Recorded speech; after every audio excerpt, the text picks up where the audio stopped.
The candles flicker like small, obedient souls, their flames bowing in rhythm to the chanting that seeps through stone corridors. The air inside the abbey is thick with incense and obedience. Here, silence is not peace, it is law. Every whisper carries the weight of eternity, every thought is measured against heaven. Beneath the vaulted arches, men and women are taught that to love another is to risk loving sin itself. Desire, once the pulse of life, has been recast as rebellion.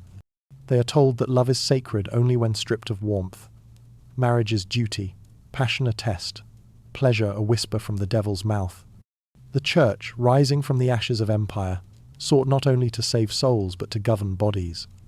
Augustine warned that pleasure was the shadow of corruption, that even in marriage, one must not enjoy too much what was meant for procreation. Later popes echoed the same truth, that the body was a battlefield, and the heart its traitor. In the dim light, monks murmur prayers meant to cleanse the mind of longing, yet in the quiet, longing becomes louder. The suppression of touch creates its ghost. Eyes meet across the pews, and for a single heartbeat, eternity bends. No words are spoken, but something older than doctrine stirs beneath the cassock and the veil. It is not wickedness, it is recognition. That which cannot be named grows powerful in secret. Outside, the world is changing. Farmers and nobles alike attend mass with heads bowed, while within them, a slow war brews. The Church teaches that flesh is weak, that the soul must dominate it, yet flesh remembers. It remembers laughter before sermons, warmth before confession, life before obedience. In trying to erase the body, the Church has made it sacred again because what is forbidden burns brighter in the dark. In confessional booths lined with shadows, men speak of their sins in whispers too soft for God but loud enough for guilt. A woman kneels, her breath trembling as she confesses the touch of her husband felt too good. A knight admits that his prayers fade when he sees his wife's hair in sunlight. The priest listens, not to absolve but to control. Every confession feeds a system that thrives on shame, where guilt becomes currency and desire, the most profitable of sins. The language of holiness grows precise. Lust becomes a category, chastity a weapon. Manuals of penitence list punishments for every possible trespass of the body. How many days of fasting for a stolen kiss? How many lashes for a thought that lingers too long? The more they defined sin, the more they multiplied it. Every new decree carved another wound into the human heart, teaching it to fear its own pulse. And yet, beneath this architecture of control, small rebellions begin to bloom. Lovers find ways to hide their glances in hymns, their affection in gestures so subtle they escape doctrine. A hand-brushing fabric becomes a prayer of its own. In hidden corners of monasteries, coded verses begin to circulate poems about divine love that sound suspiciously human. The walls of faith echo with something unintended: tenderness. What if every heartbeat of affection was once a crime against God? The question lingers like smoke, unanswerable yet intoxicating. It reveals the paradox at the heart of medieval life, that holiness demanded denial, and denial created obsession. The very system built to suppress passion ends up recording its every tremor. As the candles burn low, the abbey returns to its stillness, but the silence is not pure anymore. Somewhere behind the walls, the first secret letters are being written, the first attempts to reclaim what the Church turned into sin. The world is learning how to hide love in plain sight.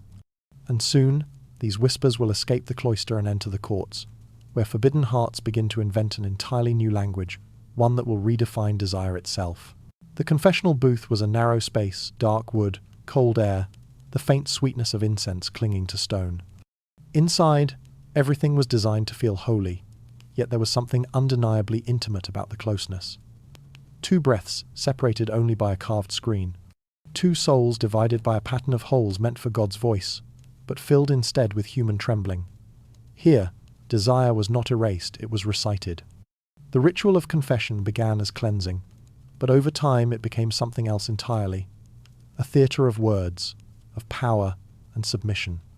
The priest would listen, not just as a judge, but as a voyeur cloaked in sanctity.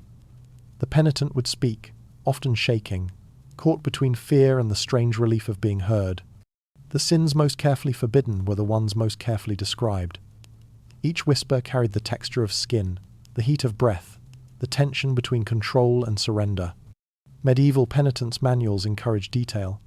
The Church claimed it was for accuracy, for salvation through specificity. But specificity breeds fascination. Manuals instructed confessors to ask about the nature, number, and circumstances of sins. Did you touch? Did you look? Did you imagine?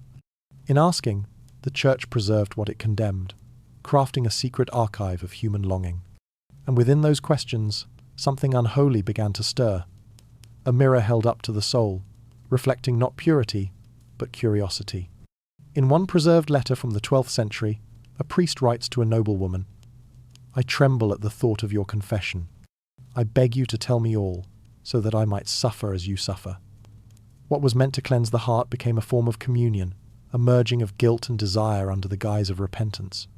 She wrote back, "I fear not your God, but your silence." It was no longer about absolution, it was about connection born in secrecy. Such letters were not rare. Across Europe, in cloisters and courts, confession became a language of intimacy between men of God and women of power. For many noble women, it was the only sanctioned space to speak of longing. They could not express it to husbands bound by alliances, nor to servants bound by fear. But the confessor, he was trained to listen, to dwell in the shadows of the soul. The more sins he heard, the more vivid his imagination became.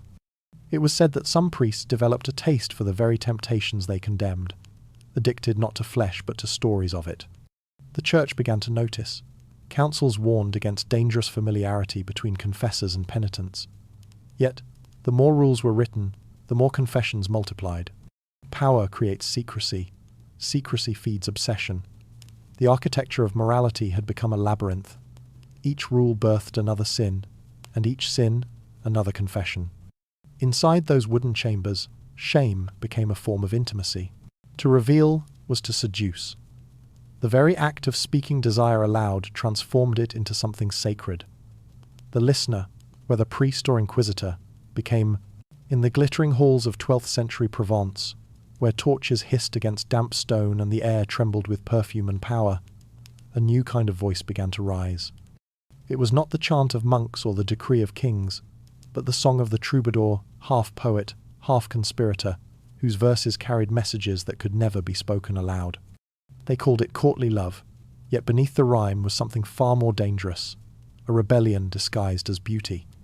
Each melody was a cipher. To the untrained ear, these songs praised virtue and honour, the noble lady and her steadfast knight.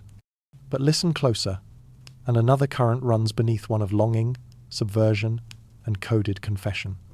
The troubadours built a secret grammar of desire, where a glance became a vow, and a single line of poetry could mean a night of remembered sin. They sang of unattainable women not because they were saints, but because holiness was the only mask desire could safely wear. In candlelit chambers, noblemen nodded in approval, never realizing the sedition hidden in the harmonies. The Church preached restraint. The poets answered with rhythm. What could not be touched might still be imagined, and imagination, they discovered, was the one pleasure no bishop could confiscate. Beneath the echo of the lute, men and women learned how to speak to one another through metaphor, how to use purity as camouflage. "My lady is as distant as the dawn," a verse might say, and those who understood would smile, knowing dawn always returns after the night. The troubadour's art became a weapon against silence. They rewrote love as a code of loyalty, turning the heart into a knight and temptation into chivalry. They taught that the highest devotion was not to God but to the beloved, an idea almost heretical, yet impossible to condemn because it wore the language of virtue. In this world, desire was no longer a sin to hide but a quest to endure, a spiritual pilgrimage in disguise. A knight might kneel before his lady not to claim her, but to worship her from afar, his restraint transformed into poetry. Yet even restraint was a performance. Every word of humility carried the heat of what could not be admitted.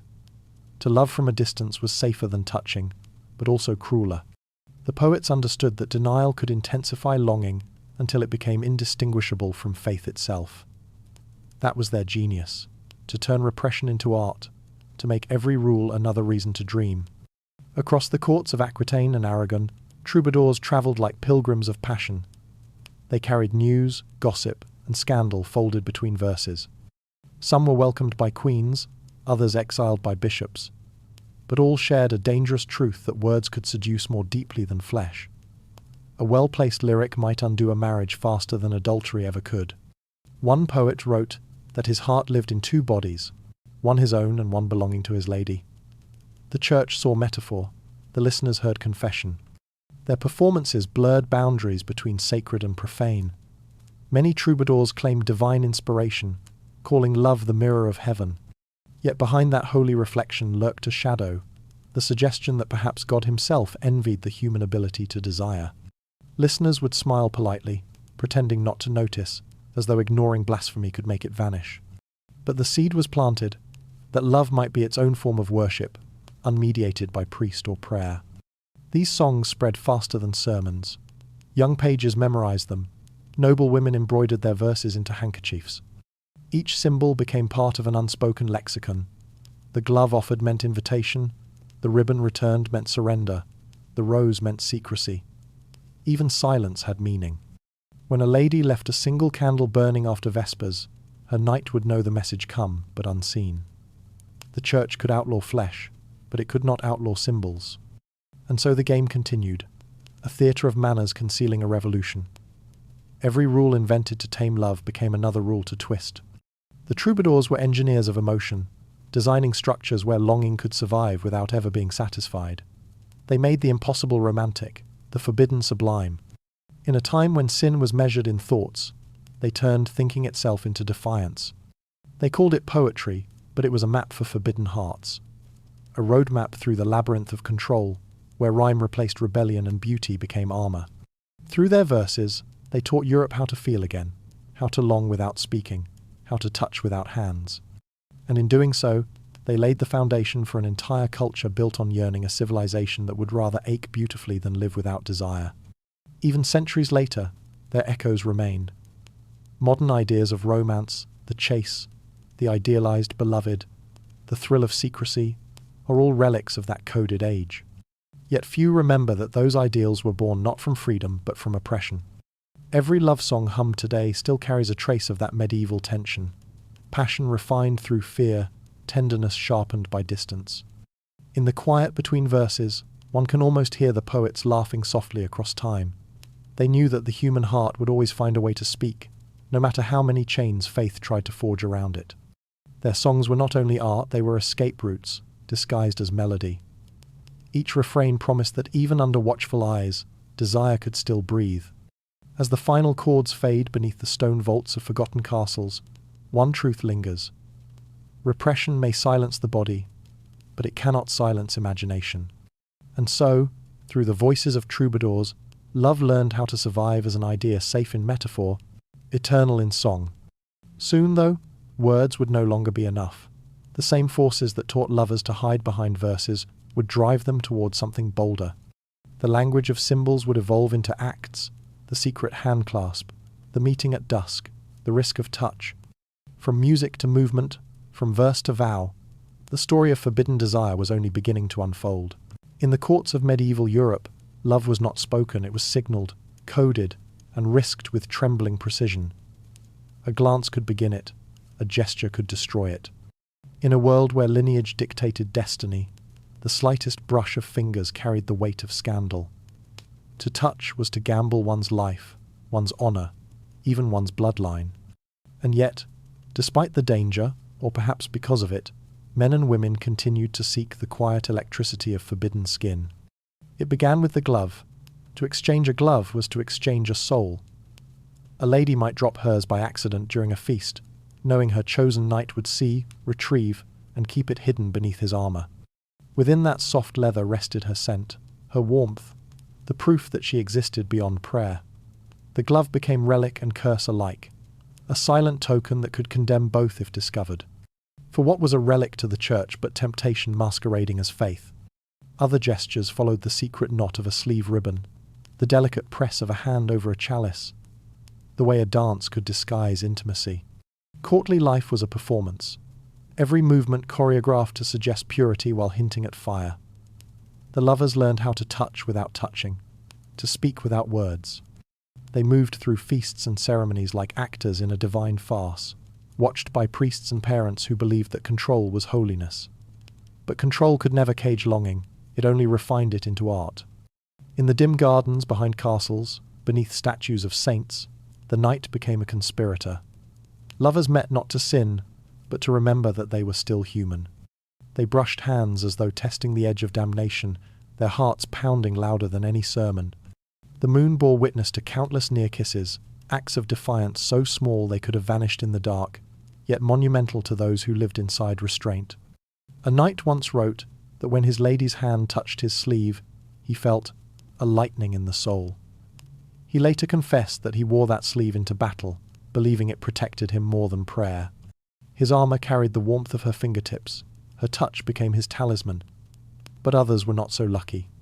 Many were exposed, betrayed by jealous rivals or servants seeking favour. Some were banished, others executed for dishonouring the sanctity of noble blood. The chronicles of the time read like tragedies disguised as etiquette manuals, warnings to those who dared to love too visibly. In one diary, a lady describes a tournament where her knight caught her veil as it slipped from her shoulder. The gesture was innocent, almost holy, yet whispers spread faster than plague. By nightfall, her husband challenged the knight to combat for trespass of honour. The next morning, blood darkened the field where her veil had fallen. The duel was not about infidelity, it was about ownership. A woman's body, her touch, her very gesture, was currency in the economy of power. The Church, sensing danger in these small rebellions, turned touch itself into doctrine. Manuals of conduct instructed women never to touch a man's hand unless through a veil, never to exchange gifts without witnesses, never to linger in the same room after sunset. But rules are invitations in disguise. Lovers began inventing new forms of contact. The shared book passed between them at chapel, the folded note tucked into a psalter, the brief brushing of sleeves in the crowd after Mass. Every forbidden moment became a form of worship, the only kind that felt real. In the high courts of France and Spain, entire languages of gesture emerged. A tap of the fan meant, "Remember me." A glance at the rosary meant, "Pray for patience." A bite of the lip could promise a night or a lifetime. What the Church called sin, they called devotion. The danger gave every movement a kind of holiness, as though each act of defiance were a prayer whispered against tyranny. And still, the cost grew heavier. One noble woman in Burgundy was accused of witchcraft because she touched her lover's arm during confession. The priest, scandalized by his own reaction, declared that only sorcery could make him feel such warmth. She was imprisoned for months, her beauty described as a temptation sent by hell. When she was finally released, she refused to speak to any man again. Her silence became legend, a warning carved into memory. Yet these stories did not stop others. The more they punished desire, the more it wanted to be found. Beneath the surface of Christian Europe, an underground network of passion flourished, one that obeyed no scripture but the human pulse. The courtly class, so bound by manners, found in secrecy a taste of freedom. Their restraint was not purity, it was theatre. To live under constant surveillance was to crave the unseen. The hand that could not touch became the hand that imagined, the soul that dreamed in hidden places. The troubadours had sung of distant love, of chastity transformed into poetry, but the courtiers turned that poetry into flesh. Their coded gestures became rituals. The exchange of a token at dawn, the shared drink before parting, the hidden mark left on the wrist as proof of courage. Some even devised private ceremonies, mock weddings performed beneath oak trees, witnessed only by the wind. They called them marriages of the heart, vows bound by no priest yet believed to be holier than any sanctioned union. For in secrecy, love felt truer, untouched by politics or property. But secrecy is never eternal. The same walls that sheltered whispers also echoed them. Servants, rivals, and confessors turned these intimacies into weapons. Scandal became a currency, betrayal an art. The same lips that once kissed could later condemn. The chronicles speak of queens accused, knights disinherited, entire lineages undone by rumour. In the eyes of power, affection was more destabilizing than war. Still, in this perilous theatre of touch, something profound endured. The human capacity to find meaning in gestures too small for history to record. A touch of fingertips became an act of rebellion against centuries of fear. To risk touch was to claim one's body again, to remind the world that the soul was not the Church's to own. Even the condemned knew that. One imprisoned lover carved into his cell wall. Better one touch in secret than a lifetime of sanctity. The words survive longer than his name. In the glow of torches, among the cold stones of forgotten keeps, we can still imagine them, two figures meeting where the shadow meets the light, their hands almost touching. They are separated by time, by law, by the memory of punishment, yet bound by something stronger, the defiant softness of being human. They knew that to touch was to risk everything, but they also knew that to never touch was to never live. In a world where touch meant treason, how did anyone dare to love?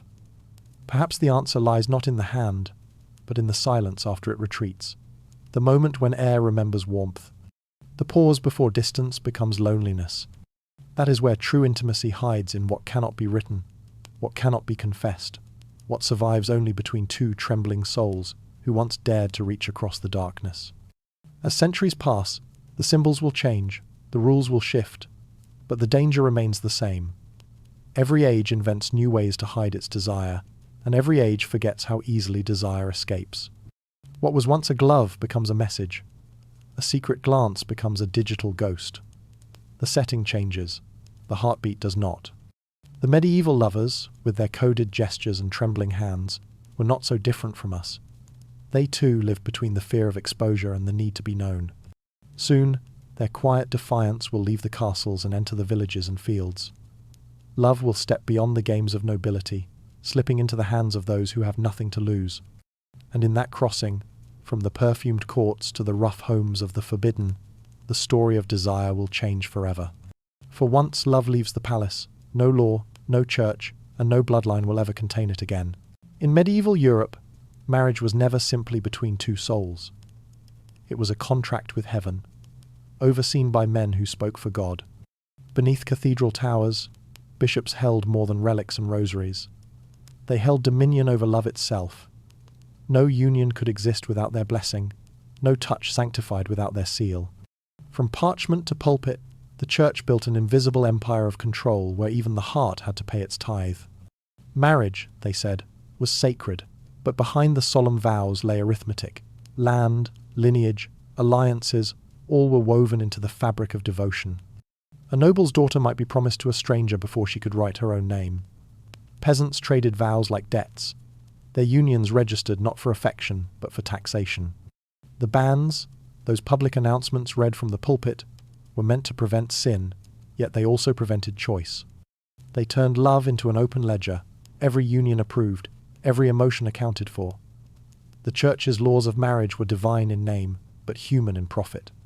And yet, between those stone walls of sanctity, cracks began to form. The church's power was immense, but not absolute.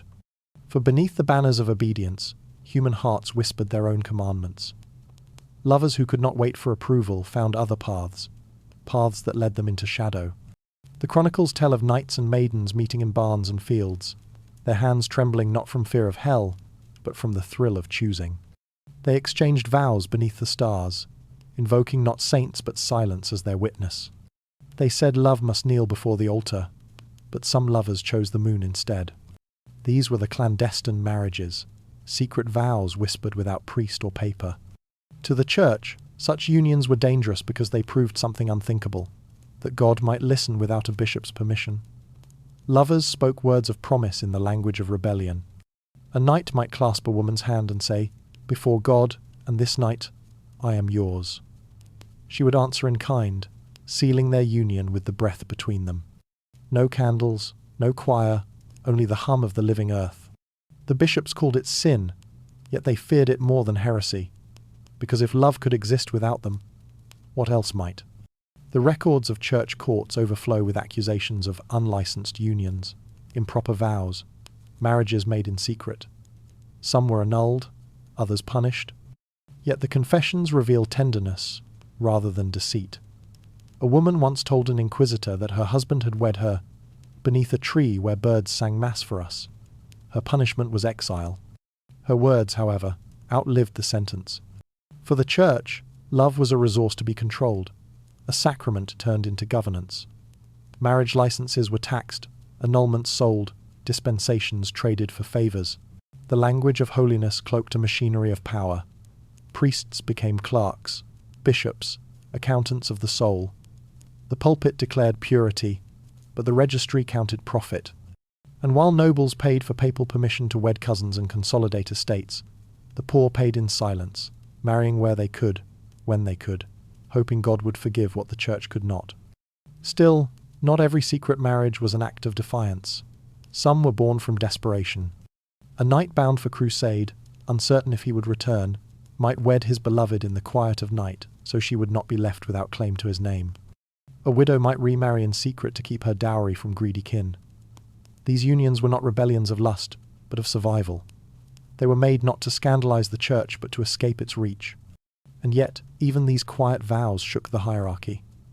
Every unrecorded union was a reminder that love, like faith, could exist outside permission. Bishops responded with increasing fervor. They decreed that no marriage was valid unless blessed by a priest, in daylight, before witnesses. They excommunicated those who defied, cursed the lovers from their pulpits, even dug up graves to separate bodies buried together without church consent. The law was clear. What began in shadow would end in disgrace. But the shadows did not fade, they multiplied. In the countryside, priests sympathetic to young lovers began performing marriages in secret, defying their own superiors. They whispered the rites softly, omitting the formal benedictions that might mark the act as official. They risked their positions, even their souls, for the belief that love needed no witness but God. Some were caught, stripped of vestments, and imprisoned.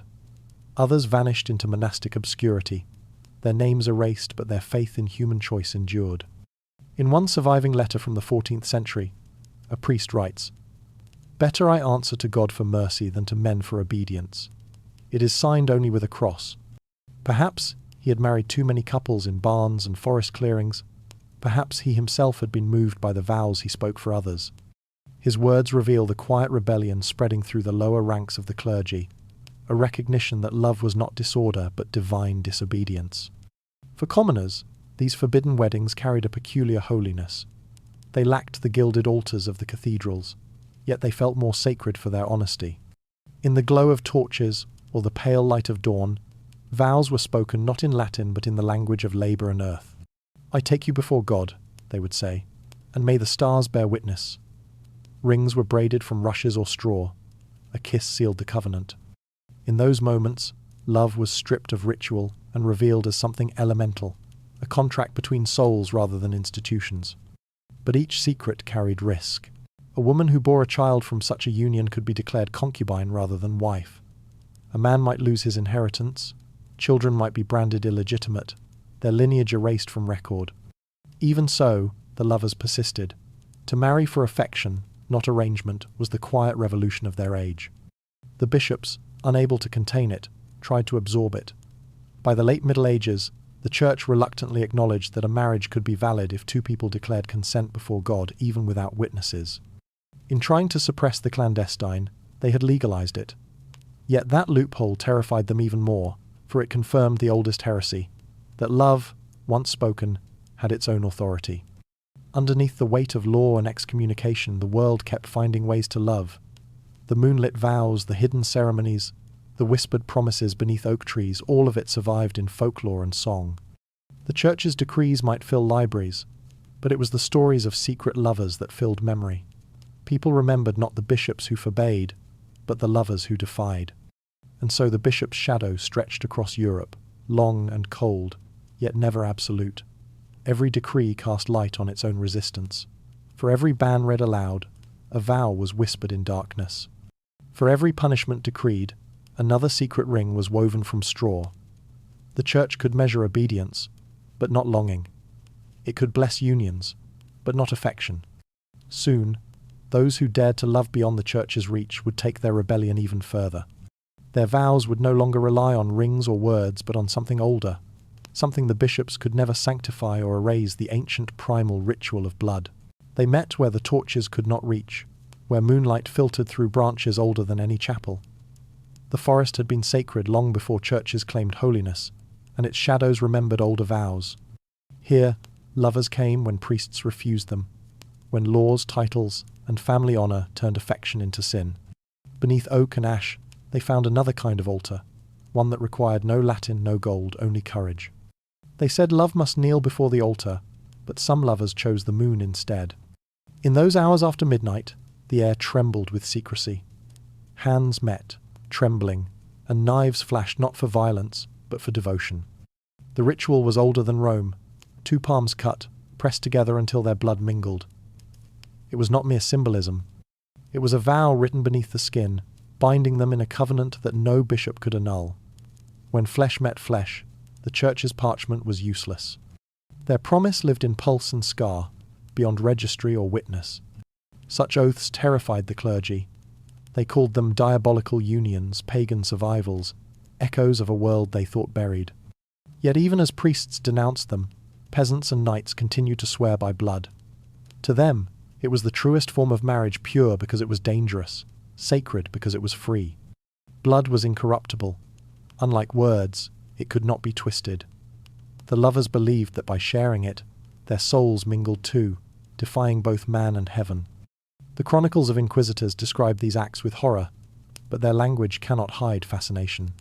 One report from 1312 speaks of a knight and woman who cut their hands and sealed their betrothal under the shadow of trees, invoking neither god nor saint, but stars. The inquisitor condemned them as heretics. But the tone of his writing trembles, as though even he sensed the beauty of what he sought to destroy. Others buried tokens in the earth to mark their vows: locks of hair, rings forged in secret, pieces of torn clothing tied together and buried beneath doorways or thresholds. The ground became their witness. Some planted saplings where they had sworn their love, believing that as long as the tree lived, so would their bond. To touch its bark was to touch memory.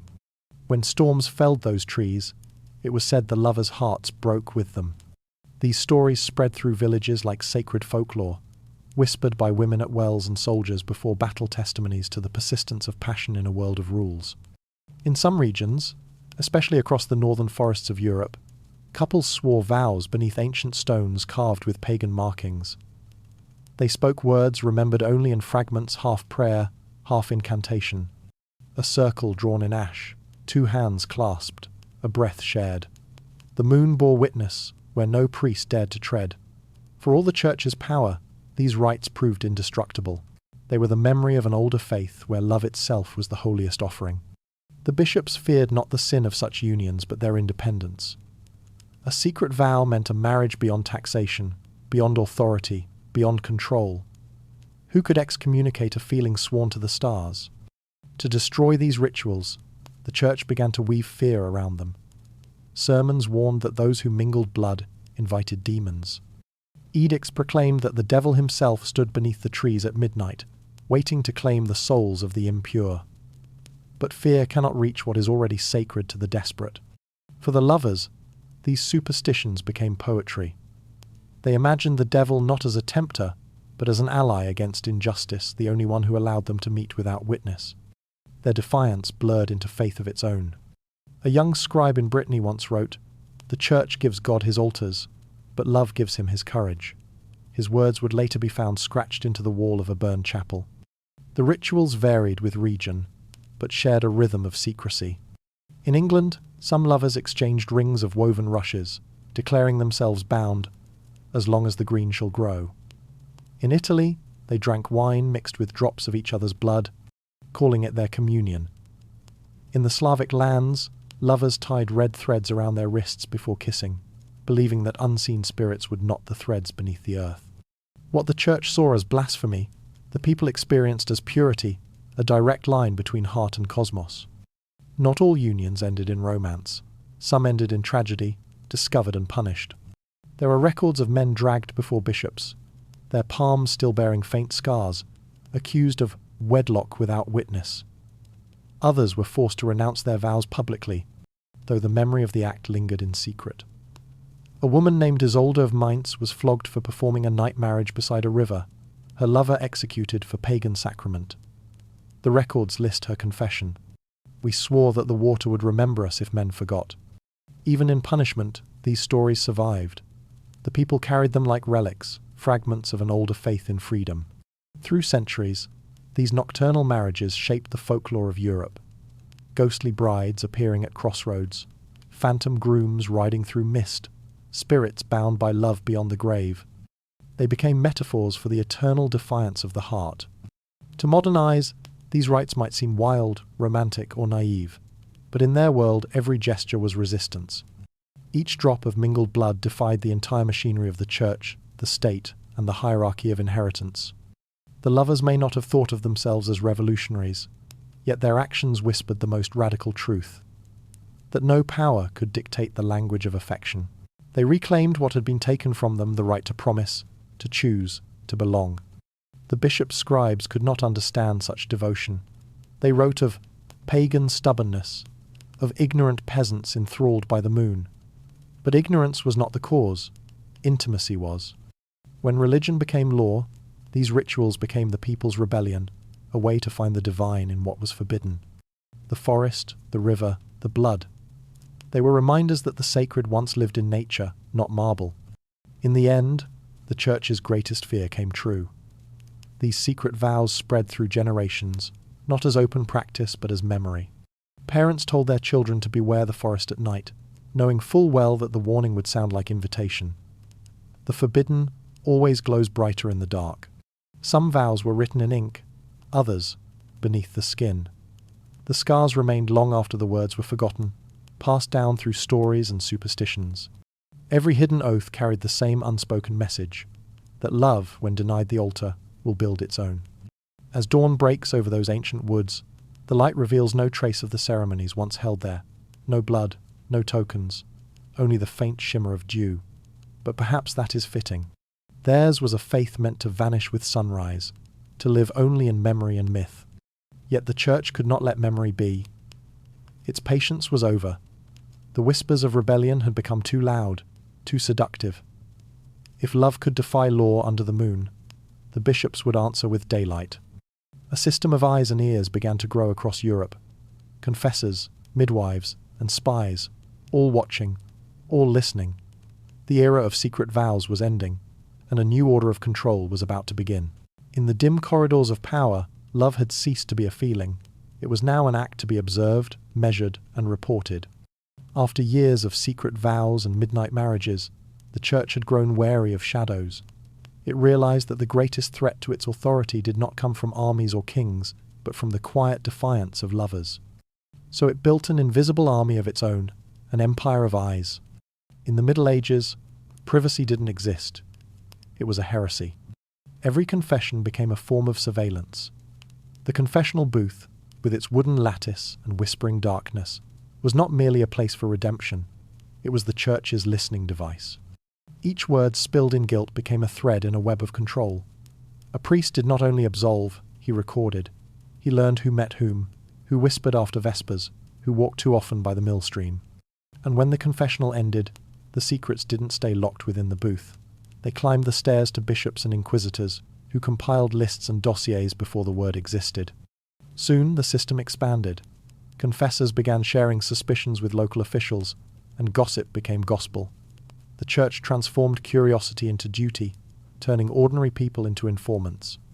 A midwife who saw too much, a neighbour who heard laughter through the walls, a priest who noted a missing glove all became part of a silent network. Love was no longer private.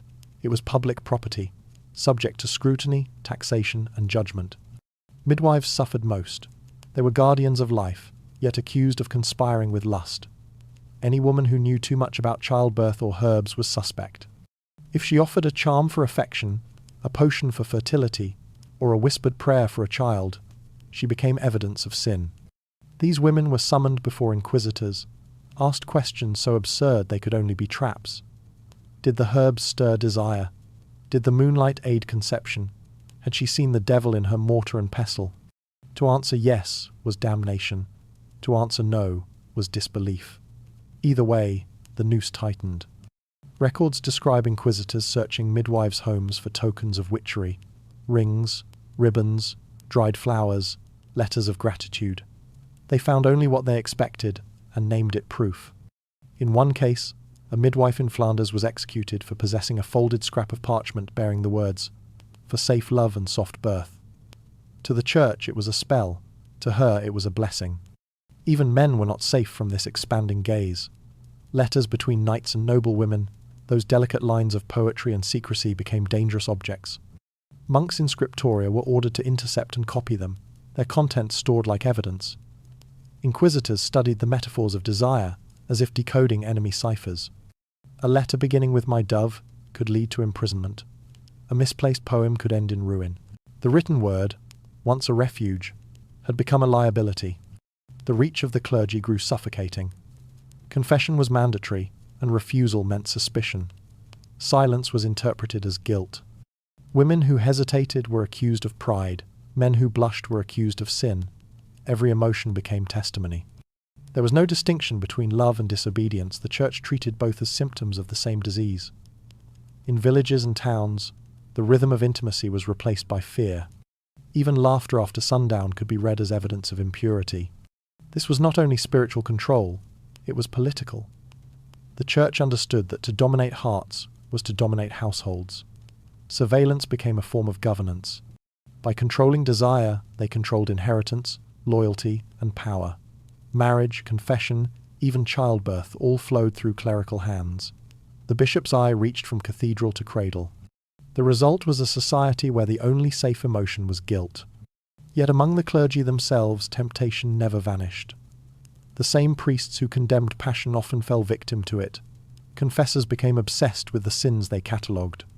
A woman's whispered confession of longing, of touch, of shame could inflame the very man meant to absolve her. There are accounts of priests recording notations about a penitent's voice, her tears, the scent of her hair. They called it vigilance. In truth, it was fascination dressed in duty. The line between spiritual supervision and voyeurism blurred until it disappeared. As the system deepened, entire communities learned to self-police. Neighbours watched each other the way clerics watched them. Suspicion became virtue. If a man saw a woman walking unescorted, he might report her for her protection. If a mother hummed an old song while rocking her child, someone might note the melody and wonder if it was a charm. The Church had succeeded in internalizing its gaze. It no longer needed to watch people, now watch themselves. Even the architecture of towns began to reflect this paranoia. Windows faced streets instead of gardens. Houses were built closer together, not for warmth, but for visibility. Churches stood at the center of every settlement, their bells marking not only prayer but observation. The sound itself was a reminder. The eye of heaven and its earthly stewards never closed. But resistance persisted, quiet and clever. Lovers began developing new codes. They learned to speak through absences, a missed mass, a different flower at the window, a candle extinguished too early. Some confessions became performances, carefully designed to satisfy priests while revealing nothing true. One woman in Aragon confessed weekly to the same sin, thinking impurely of my husband, until her confessor grew tired of hearing it. Behind her contrition lay laughter, a private victory. Still, the tension built like storm air. The Church's network of watchers was so vast, so paranoid, that even the faithful began to tremble under it. The intimacy that once gave life now seemed to invite doom. Each whispered secret carried the echo of accusation. Each glance might be the one that ends in exile or rope. And yet, the more they tightened control, the more desire adapted. Repression did not extinguish passion, it refined it. Lovers became masters of invisibility. They learned to use the Church's own rituals, the kneeling, the veiling, the prayer to hide messages within them. To kneel beside one another during confession was scandalous, but if done in a crowd, unnoticed. A shared psalm could contain a coded name. The very structures of obedience became tools for subversion. By the late 14th century, the system had devoured itself. The clergy's obsession with purity exposed their own corruption. The watchers had become voyeurs, the confessors seducers. The Church, in trying to erase sin, had multiplied it. The boundary between sanctity and desire collapsed into a single truth. What we forbid, we feed. Now the story darkens further. Out of this tangled web of guilt and control, new figures emerged. Those who exploited both sides of the system. The Church called them witches, charmers, courtesans. They called themselves healers, confessors of another kind. Their knowledge of herbs, touch and persuasion made them powerful, irresistible, and dangerous. They moved in the twilight between sin and salvation, selling pleasure and forgiveness in the same breath. The watchers had created their own shadows, and soon those shadows would begin to watch back. They called it witchcraft, but it was power men couldn't control.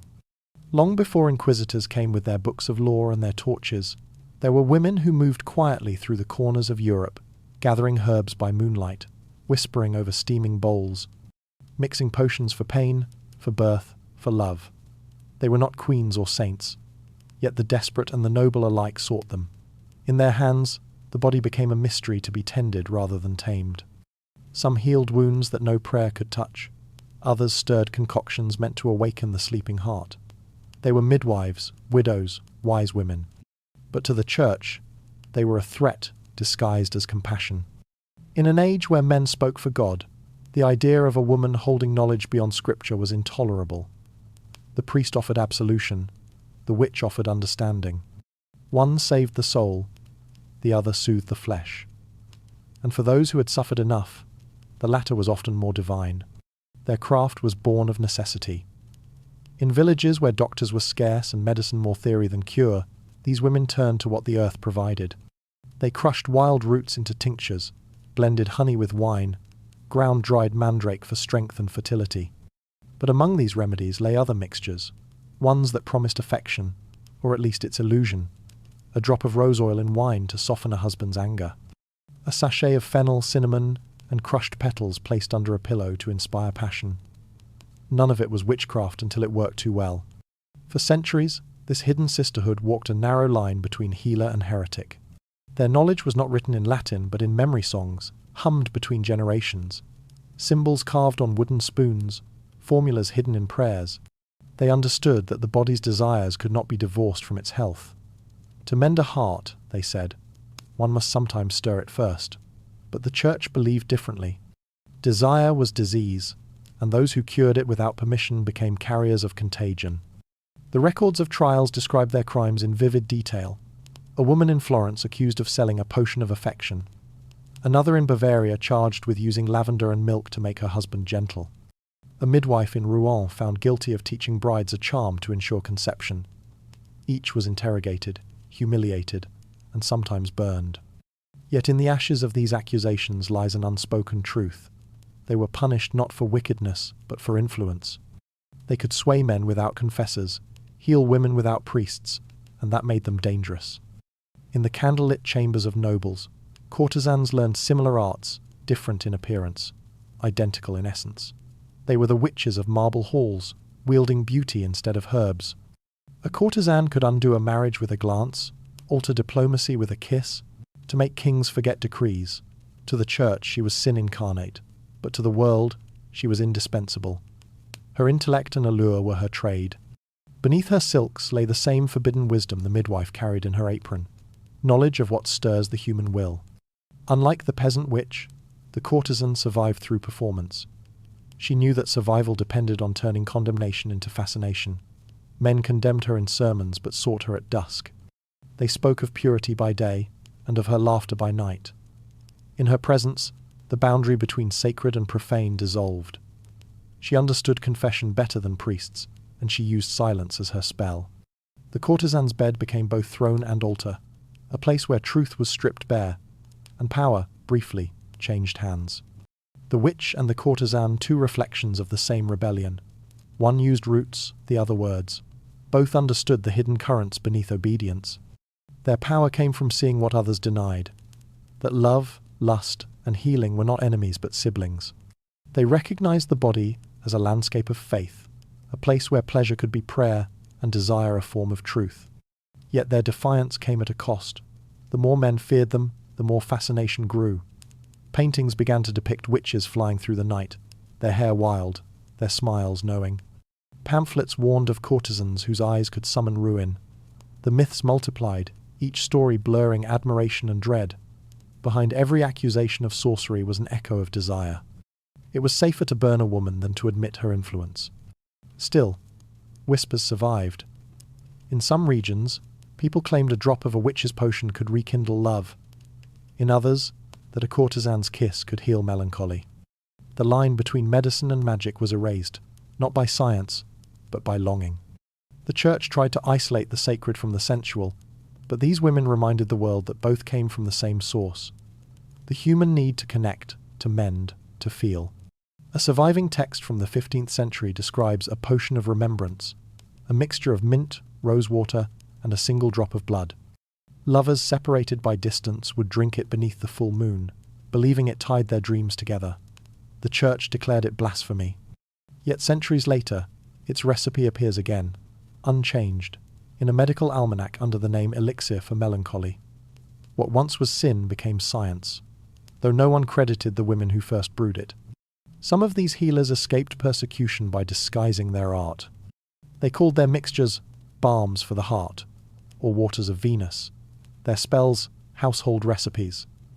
They attended to priests in secret, curing the very men who condemned them. Others fled into forests, joining hidden networks of widows and wanderers who kept the old ways alive. They carried their tools in baskets lined with herbs, their charms woven into hems. Their presence was everywhere and nowhere, a quiet resistance that outlasted every pyre. And yet, not all witchcraft was gentle. Some women, broken by torture, began to embrace the name their judges gave them. If they were to be called witches, they would act like witches. There are stories of women who cursed inquisitors with poisoned words, of courtesans who used beauty as vengeance. Whether these tales were true or inventions of terrified men hardly matters, the effect was the same. The legend of female power became unstoppable. By the late Middle Ages, witchcraft trials spread like plague. What began as moral policing turned into hysteria. Entire villages watched as their midwives and widows vanished into the smoke. Each execution was meant to erase a voice, but instead, it amplified the silence that followed. 1,000 nameless women had turned the world's fear into their final sermon, that what men feared most was not evil, but equality. Still, in the quiet that followed each pyre, life went on. Children still fell ill, hearts still broke, and needs still whispered in the dark. The Church could burn bodies, but not knowledge. The recipes survived hidden in kitchen jars, murmured between mothers and daughters, passed down as folklore. Every modern potion, every perfume, every secret kept in glass carries a trace of those who refuse to forget. The witch and the courtesan were mirrors, one reflecting survival through secrecy, the other through spectacle. Both were punished for knowing the same truth, that power rooted in love is the hardest to destroy. Their stories endure not as caution but as continuity, proof that even the smallest acts of tenderness can be rebellion. And now, as we step deeper into their legacy, the boundary between magic and medicine begins to blur entirely. What once was whispered in forest clearings will soon be studied in alchemical chambers. Desire will become experiment, and the language of love will evolve into the language of science. For the age of persecution is ending, and in its place rises a new one, where lust, knowledge, and healing will intertwine once again. In the perfumed chambers of the late Middle Ages, love became chemistry. What priests once condemned as sin, alchemists and apothecaries began to bottle. Desire could now be distilled, measured, sold. The line between medicine and magic blurred until no one could tell if a vial contained healing or ruin. Behind the glittering courts and their silken courtesies, a new art of seduction emerged, luxurious, scientific, and perilous. Every drop promised love or death. Perfume was no longer mere adornment. It was weaponry. A noblewoman might scent her hair with crushed rose and musk, believing it could soften a rival's heart. Knights dabbed ambergris on their armor before tournaments, trusting that victory began with the impression of scent. A single inhalation could alter perception. A single drop could decide a marriage. The recipes were carefully guarded, traded like secrets, whispered between queens and healers, between mistresses and alchemists in candlelit workshops. The ingredients themselves read like spells: rose for devotion, violet for tenderness, clove for desire, mercury for transformation, and a drop of blood to bind it all. These were not myths but formulas recorded in coded manuscripts, written in the delicate Latin of herbalists, who understood that chemistry and temptation shared a common root. The creation of a potion was a ritual in itself. Petals soaked in wine, gold dust stirred with honey, a prayer murmured over boiling glass. Whether it worked depended less on science than belief, but belief has always been the most potent of all elixirs. Letters between nobles reveal the influence of these concoctions. A duke writes to his physician that his wife has grown cold, begging for a draught to restore her affections. Another letter, from a countess to her confidant, describes a crimson cordial that made her lover sleepless for nights, his mind fixed upon her scent. These were not merely personal curiosities, they were tools of statecraft. A queen's perfume could sway a treaty as surely as an army. The mingling of pleasure and poison became the hidden currency of politics. Behind these intoxicating fragrances, danger always lingered. The same hands that brewed potions of attraction also crafted poisons. The difference was dosage. A few drops of belladonna brightened the eyes and flushed the cheeks. Too many stopped the heart. Henbane, mandrake, nightshade plants sacred to witches and feared by physicians were found in both cosmetics and conspiracies. In royal courts, beauty could be lethal. The same vial that charmed a lover could eliminate a rival. No one could ever be sure whether a gift of perfume was a gesture of love or a declaration of war. The women who mastered these arts walked a delicate edge between power and peril. Their knowledge gave them influence beyond rank, but it also marked them for suspicion.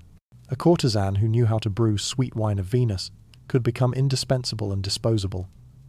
The alchemists who served her fared no better. Their workshops were places of both revelation and blasphemy, where science kissed superstition. Glass flasks gleamed like stained glass, and the air smelled of roses, sulphur, and sin. In these shadowed laboratories, love was reduced to elements heat, moisture, balance. Alchemists spoke of humours and vapours, claiming that desire could be created by aligning the temperaments of two bodies as one aligns the stars. They measured lust by temperature, faith by fragrance. Their writings, dense with symbols, described attraction as a kind of transmutation, an alchemical marriage of mercury and sulphur, spirit and flesh. To love was to experiment. To seduce was to conduct a divine test. But the results were unpredictable. There are tales of nobles driven mad by their own elixirs, of kings rendered paranoid by draughts meant to inspire devotion. A potion that worked too well could blur love into obsession, affection into enslavement. One Venetian count was said to have fallen so deeply under the influence of his mistress's perfume that he forbade her to leave his sight, then poisoned her when the scent began to fade. In death, he claimed he could still smell her on his hands. Not all potions were cruel, some genuinely healed. Tinctures of sage and honey restored fertility to barren couples. Infusions of lavender soothed hearts broken by grief. The same alchemical tools that made poison could make medicine. The difference lay in intent. But intent, like fragrance, was invisible and therefore uncontrollable. The Church condemned such practices not because they were evil, but because they worked outside its blessing. To love without permission was dangerous. To make love itself a science was unforgivable. And yet, for all its risk, the allure of these substances never waned. They appealed to something ancient and instinctive, the human need to touch mystery, to shape destiny through the senses. A potion offered the illusion of control over the most uncontrollable force of all. When lovers drank from the same cup, they felt bound not by society or sacrament, but by alchemy itself. The potion became their secret priest, the fragrance their private mass. Perhaps that was the true sin, that chemistry made love democratic. A peasant could mix rose and wine as easily as a countess. The boundary between classes blurred in the scent of devotion. Anyone could brew a feeling, anyone could summon longing. What once belonged to the poets and the divine became the province of mortals. And in that quiet revolution, the Church lost yet another fragment of its monopoly on wonder. Still, for every lover who sought enchantment, there was another who sought control. The same elixirs used to inspire affection could also erase it. Some mixtures were designed to numb passion, to cool hearts grown too hot. A husband might slip such a draught into his wife's wine to quiet her independence. A jealous rival might send a remedy that dulled desire altogether. The potion's morality depended not on the hand that mixed it, but on the fear that guided it. Through the centuries, these perfumed experiments left their mark. The apothecaries of love became the chemists of early modern Europe, their craft evolving into pharmacy, their symbols into equations. The language of roses and mercury faded into the language of ratios and reactions, but the essence remained unchanged. Science inherited the witch's cauldron, stripped it of poetry, and called it progress. As the old century waned, the alchemists turned inward. They began to ask not how to control others, but how to unite the opposites within themselves, the body and the spirit, the lover and the loved. For them, the potion was no longer a weapon or a seduction, but a metaphor, the soul's yearning to merge with its reflection. Soon, these thinkers would pursue a different elixir, the one said to reconcile flesh and divinity, desire and transcendence. They would call it the philosopher's marriage, a union not of lovers but of elements, and through it they hoped to unlock both eternal life and eternal passion. The age of potions was ending. The age of alchemy was about to begin. For them, love wasn't emotion. It was transmutation. Long before science claimed alchemy as its ancestor, the alchemists themselves believed they were lovers not of people but of truth. In their dimly lit chambers, surrounded by furnaces and fumes, they sought not gold, but the mystery of union. They whispered of the conjunctio, the sacred marriage, where opposites merged to form perfection. It was not merely the blending of metals, but the fusion of souls. Every spark in their crucible, every hiss of boiling mercury, echoed the rhythm of human passion. The alchemists wrote in riddles because their language was born of both secrecy and desire. They described their materials as lovers, sulfur, the fiery masculine principle, mercury, the yielding feminine. Each longed for the other, yet their union was perilous. Bring them together too quickly, and the vessel would shatter. Too slowly, and the spark would die. Between those extremes lay the art of creation. For the alchemist, this was no metaphor, it was a reflection of life itself. Love, like alchemy, demanded patience, danger, and transformation. In smoky workshops beneath monasteries, men in robes bent over crucibles as though attending lovers in their embrace. They wrote that the metals kissed and consumed one another, that the Red King courted the White Queen until they became one. Their pursuit of the philosopher's stone, the material that could perfect all others, was never only about wealth. It was about the longing for wholeness, the reconciliation of the divided self. They believed that just as base metal could become gold, the human soul could be refined through desire, purified by the fire of connection. Some claimed divine guidance, others heretical insight.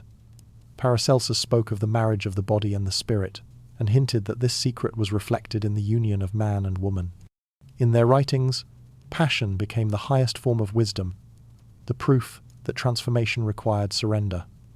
The alchemist who understood love, they said, understood the cosmos. But in their age, such ideas were dangerous. To equate desire with enlightenment threatened both church and state. The bishops preached purity as obedience. The alchemists spoke of purity as balance.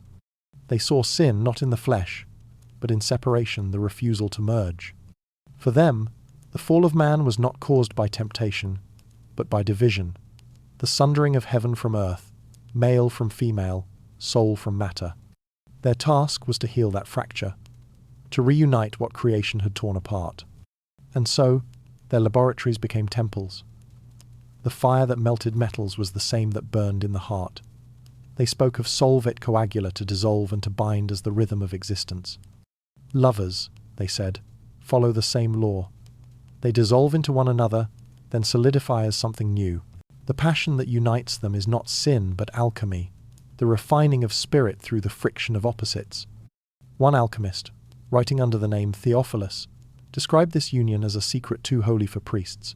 When the king and queen embrace, the world is remade in their image. Their joy is the resurrection of matter. His peers condemned the text as blasphemy, yet it spread across Europe in copies smuggled between monasteries and courts. Those who read it understood that the language of metals was a veil. Beneath it burned the forbidden theology of love. Their symbols grew increasingly sensual. The sun and moon locked in eternal orbit, the serpent coiled around the egg, the rose blooming from ashes. Each image spoke of union, death, and rebirth, the endless cycle through which both matter and emotion evolved. To study these symbols was to study oneself. For what was alchemy but the belief that everything impure could become pure again? That even longing, even lust, might lead to salvation. Their experiments were acts of devotion, and their devotion, acts of defiance. Some claimed to see visions as they worked, angels rising from the smoke, the Virgin reflected in molten silver. Others wrote of ecstasy so intense it blurred into revelation, They called it illumination, a state where the boundaries between mind and matter dissolved. To love was to become light, to melt the self into something vast, unknowable, divine. Yet not all alchemists were saints of transformation. Some lost themselves in the pursuit, mistaking obsession for enlightenment. Their manuscripts tell of failures both chemical and human, of men driven mad by fumes, of wives abandoned for furnaces, of hearts consumed by the same fire they sought to master. In the search for perfection, they discovered the truth all lovers eventually learn, that to merge completely is to risk disappearance. Still, their legacy endured. Centuries later, the poets of the Renaissance would borrow their language of union, the chemical wedding, to describe passion as a path to immortality. Artists painted lovers entwined as symbols of celestial harmony. The imagery of the alchemists, once hidden in cryptic manuscripts, became the secret grammar of Western desire. Even now, the idea persists, that two souls, when joined, create something beyond themselves. In secret, even priests studied alchemical texts. They justified it as natural philosophy, but their annotations reveal fascination less with gold than with grace. Margins filled with sketches of entwined symbols, crosses mingled with circles. Serpents with chalices betray the longing to reconcile what their own church had severed. For beneath the cassock and the crucifix lay the same hunger the alchemists named without shame, the yearning to know the divine through touch, through heat, through transformation. And in their way, the alchemists offered a strange kind of faith. They taught that redemption was not ascension, but integration. The soul must descend into matter, embrace its impurity, and rise renewed. They saw love as the laboratory of existence, where the experiments of the heart mirrored the experiments of the cosmos. Failure, too, had purpose. From ruin came refinement. The lover's heartbreak was no less sacred than the alchemist's explosion. It was proof that transformation was real. For them, desire was a kind of theology, written not in scripture but in smoke. To love was to witness creation repeat itself in miniature, two beings becoming one, losing and finding themselves in equal measure. This was the alchemical secret, the sacred fire that turned base humanity into gold. But such beauty could not remain hidden forever. The Church, long patient with the alchemists' cryptic obsessions, began to notice the heresies within their metaphors. It saw in their language of union a dangerous echo of its own forbidden past, a gospel of passion that bypassed authority. Bishops began to watch their laboratories, suspicious that beneath the talk of metals lay something subversive. And perhaps they were right. The alchemist's fire had grown too bright. Its glow began to spill into the world. Soon, this fascination with transformation, the marriage of body and soul, would invite its opposite. The same fire that promised enlightenment would ignite fear. The same symbols that spoke of divine union would be condemned as demonic. The age of the alchemists would give way to an age of punishment, where love itself would be tried, confessed, and branded as sin once more. They turned love into spectacle and shame into salvation. In the heart of every medieval town stood a stage without curtains, a theatre of virtue built from stone and fear. Here, the sins of the flesh were not merely punished, they were performed. The Church, having failed to erase desire through sermons, learned to conquer it through humiliation. What could not be cured in private would be cleansed in public. The square became both pulpit and execution ground, where morality was measured not by mercy, but by how loudly one could repent. The punishments varied from town to town, but the message never changed. The body that strayed must be displayed. Adulterers were stripped to their shifts and paraded through cobbled streets. Men were forced to wear crowns of thorns made from reeds, women, veils of soot and ashes. Some carried placards listing their sins in ink that bled under rain for fornication, for lust, for pride of the flesh. The crowd jeered, prayed, sometimes wept. For a few hours, everyone became a participant in the strange ritual of purity. The pillory was the Church's favourite invention, a wooden collar locking head and hands, so the sinner could neither hide nor defend. They stood there for days, mocked by children, spat upon by neighbours, left to the mercy of weather and gossip. Yet beneath the cruelty was ceremony. Each humiliation had its own choreography, the slow march to the square, the tolling of bells, the priest's monotonous blessing, and the release of the condemned when sufficient repentance had been displayed. It was theatre disguised as penance, a morality play staged by fear. To witness such punishment was to learn the rules of love by negation. A wife seeing her neighbour in the stocks would tighten her veil, avoid glances. A young man watching an adulterer flogged would promise himself never to touch without blessing. But human memory is treacherous. What horrifies one moment can fascinate the next. The more public the shame, the more vivid the imagination. Some came not to pray, but to feel the strange thrill of virtue standing beside temptation. The Church understood this contradiction and exploited it. By condemning desire, it kept it alive. Town records preserve the details with chilling precision. In Rouen, a woman named Isabelle was made to walk barefoot through the market, a rope around her neck, holding a candle taller than herself. Her crime, lying with a man not her husband. The candle was meant to symbolize purity, its flame a light of repentance. But as she stumbled and the wax burned her fingers, purity must have felt like fire. In Florence, a merchant caught in adultery was forced to wear a painted tunic showing himself embracing a devil. The crowd laughed, but behind their laughter was fear. Each act of cruelty reminded them that the Church's mercy could turn on anyone. There were subtler punishments too. Some towns ordered adulterers to sit apart at Mass, their seats marked by red cloth. Others required them to kneel at the church door during service, visible but excluded. Silence became a sentence, isolation a brand. The scarlet letter of later centuries was only an echo of these older rituals, a symbol stitched into flesh long before it was sewn into cloth. The Church claimed such public penance saved souls by restoring order. In truth, it restored obedience.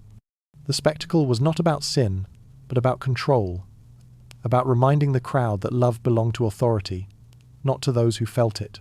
The priest standing above the sinner was not forgiving. He was directing the performance. Each humiliation reaffirmed the hierarchy: God above man above woman, spirit above flesh. And yet, within the cruelty, something unexpected survived. Many who endured these punishments emerged not broken, but hardened. Shame, once public, lost its power in private. Some women later wrote songs mocking their accusers. Men who had been flogged for passion became folk heroes, symbols of defiance against hypocrisy. In taverns and markets, their stories were retold with laughter and admiration. What the Church intended as purification became, over time, legend. Still, the system persisted for centuries. It was efficient, cheap, and visible. The square required no confession, only spectacle. Priests could measure virtue by attendance. Towns could measure loyalty by outrage. Even the architecture served the ritual: the raised platform beside the church, the windows overlooking it, the narrow streets where sound echoed like chant. Medieval Europe was built for observation. Every wall was a reminder that nothing was unseen. There were those who found beauty in these rituals, believing that public pain led to private grace. Chroniclers wrote that, after punishment, the sinner's soul was whiter than snow. But how white could a soul remain when cleansed by humiliation? The paradox grew unbearable. Some clergy began to question whether spectacle had replaced faith, whether repentance had become entertainment. One monk wrote anonymously, "We parade them like beasts, then call it salvation. I fear we make a market of mercy." His words were never officially recorded, only found centuries later, scribbled in the margin of a prayer book. Even so, the idea of purification through suffering endured. The Church's hold over desire depended on pain. If love could lead to shame, it could be controlled. The more public the cruelty, the safer the system. People learned to fear pleasure, to equate joy with danger. And yet, in that fear, the first cracks began to show. Because shame, when repeated too often, loses its sting. The crowd began to see patterns: who was punished, who was spared. They noticed that nobles confessed in private while peasants bled in public. Hypocrisy revealed itself like a stain that no ritual could wash away. Slowly, whispers began: that the Church's justice was selective, that its virtue was staged. The very theatre it created began to turn against it. And from those whispers grew anger, not open rebellion, but quiet disdain. People still attended the punishments, but fewer crossed themselves afterward. They came not for faith, but curiosity. The ritual had lost its holiness. It had become what it always was: performance. As the bells tolled and the condemned were led away, the crowd dispersed into silence. The spectacle was over, but its shadow lingered. Behind the closed doors of monasteries and castles, another kind of penance awaited one without witnesses, without candles, without redemption. For what began as moral theatre in the square would soon move into the darkness of interrogation chambers. There, shame would no longer need an audience. It would whisper, suffocate, and scar in secret. Some confessions were so detailed, even God might have blushed. By the time the inquisitors arrived, the theatre of public shame had moved indoors. The torches that once illuminated the square now burned behind monastery walls, where no crowd could see, and no laughter could dilute the cruelty. Here, within these stone sanctuaries of authority, love itself became evidence. What was once punished for display was now dissected in secret. The church had perfected its final art, making the private unendurable. They called it examination of conscience, but it was interrogation in holy disguise. Couples accused of sin were brought before panels of clerics who claimed to speak for God, though they behaved more like collectors of the obscene. The inquisitors wanted details, dates, gestures, sounds.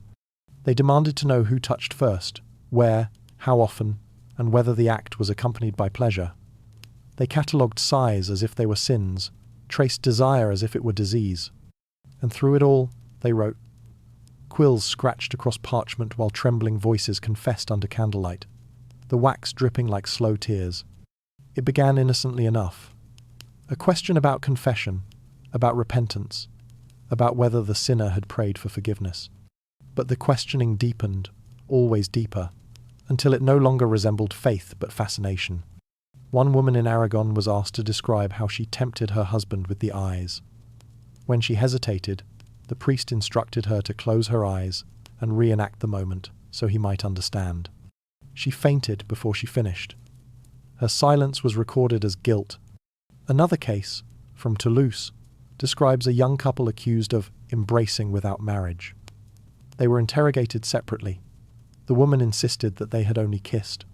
The man, terrified, said more than he needed to. When their testimonies differed, both were deemed liars and therefore heretics. Their punishment was neither execution nor absolution, but humiliation, each forced to read the other's confession aloud before the tribunal. Their love turned into theatre once again, this time for the clergy's ears alone. In these chambers, light itself seemed to participate in the cruelty. The glow of the candles distorted faces, making saints look like demons and demons like confessors. The priests claimed that by forcing sinners to describe their acts, they purged them of desire. But the opposite was true. The repetition of forbidden words, the trembling recounting of pleasure, gave those acts a kind of immortality. The church had built its power on sin, and here it feasted on its own invention. Records reveal how detailed these spiritual inquiries became. One clerk, perhaps unaware of irony, noted in the margin of a transcript, "This confession will aid in training future confessors." What began as repentance became instruction. The sins of the accused became education for the next generation of priests. In time, manuals were compiled listing the questions most effective in extracting truth. They read like erotic scripts written by men who mistook obsession for holiness. The accused were not always tortured in the conventional sense. Racks and chains were crude compared to what words could do. To speak one's most intimate moment in front of strangers was a torment that left no visible wound. Shame was a blade sharper than any instrument of iron. A few did face physical pain, thumbs crushed, joints twisted, but more often it was the spirit that broke. They were told that withholding detail was the same as lying. And so, many spoke until language itself collapsed, their memories reshaped by the rhythm of questioning. There is a chilling uniformity to these confessions, as though the church wanted not truth but consistency. Everyone was made to sound the same, as if desire could be standardized. "I was weak of the flesh," they would say, "and the devil moved in me." But behind those words lay something deeper, a desperate plea for mercy disguised as surrender. The inquisitors wrote it all down in their elegant Latin, erasing the humanity of the accused with every translation. A woman's tremor became confession freely given. A man's cry became repentance complete. The language of domination was polished to a shine. And yet, sometimes the mask slipped. One record from Venice describes a scribe who could not finish writing. The accused, a widow of 40, was made to recount her every thought of love since her husband's death. Midway through, she wept so softly that the inquisitor told her to stop, claiming her tears distracted him. She asked if she could pray instead. He allowed it, but only aloud so he could hear the words. Her prayer was a whisper. "Lord, forgive me, not for love, but for fear." The record ends there. No verdict is listed. It is in such silences that history's ghosts still breathe. Each missing line suggests a life erased, a story deemed too dangerous to preserve. For every confession that survives, hundreds vanished into ash or secrecy. What remains are fragment sentences that read like poetry of despair. He asked if I felt it. I did not wish to remember. They said my body was evidence. Behind these interrogations lay something more than lust or fear. It was the Church's hunger to possess what it could not understand. The inquisitors believed that by naming every act, they could control it. By forcing the human heart into words, they could contain it. But language is treacherous. Once spoken, even in captivity, truth escapes control. The same confessions that humiliated their victims also preserved them. Through those words, centuries later, their voices still murmur in the margins of parchment, refusing to be silenced completely. There is an undeniable symmetry between the torturer and the poet. Both turn feeling into language, both transform suffering into record. But where the poet seeks beauty, the inquisitor sought obedience. And in that confusion of purposes, a terrible intimacy arose between the accuser and the accused. They became entwined in a ritual of words, neither could escape the one demanding, the other yielding, both trapped within the echo of desire's confession. Some priests, corrupted by proximity, began to fall under the very spell they claimed to exercise. There are accounts of confessors secretly visiting their former penitents, seeking again the trembling voices they once condemned. The boundary between punishment and indulgence blurred until it vanished. The Church, in its pursuit of purity, had constructed the most perverse theatre of all, one where lust and penance shared the same stage, and every audience member was guilty. The inquisitorial chambers were small, often windowless, their air thick with incense and sweat. Every object had meaning: the crucifix above the table, the quill in the scribe's hand, the small basin of water to wash away sin. To those who entered, time distorted. Hours felt like days, questions like wounds. Many emerged unable to speak at all, as though their voices had been confiscated. Others left changed in subtler ways, learning that silence itself could be resistance. Indeed, silence became the only rebellion left. Some refused to answer, choosing the agony of torture over the violation of their memory. Their refusal was interpreted as defiance, and they were punished accordingly. Yet within their quiet endurance lay something stronger than confession, a final privacy that even the Church could not breach. They understood that the only unassailable place left in the world was the one inside them. As these trials spread, they reshaped Europe's psyche. Love became dangerous not because of what it did, but because of what it revealed about power. The Church had transformed intimacy into its most efficient form of control. To desire was to risk interrogation. To remember was to incriminate oneself. Entire generations learned to censor their own dreams, to confess sins they had never committed just to avoid suspicion. The human heart became its own prison. And yet, within that prison, something began to stir. The more the Church demanded obedience, the more people began to doubt the sanctity of its gaze. The Inquisitor's questions exposed not just the sinner, but the corruption of those who asked. The whisper of rebellion began not in the streets, but in the silence between questions, an unspoken recognition that holiness built on humiliation could never be holy. The Inquisitors thought they were cleansing souls. In truth, they were preparing the soil for resistance. Every confession that ended in tears planted a seed of defiance. Every silence that held its ground became an act of quiet revolution. Soon, those seeds would take root in the unlikeliest places among lovers who refused to repent, among poets who turned sin into story, among ordinary people who began to see that control was the true heresy. The fires of fear would not burn forever. Beneath the ashes of these private tortures, something pure endured the stubborn will to love, even when love was forbidden. And from that endurance, a new faith would rise. Not in priests or dogma, but in the courage to feel without permission. They burn the lovers, but the words refuse to die. In the ruins left by inquisitors and kings, among the ashes of heresy and heartbreak, something miraculous survived. Letters.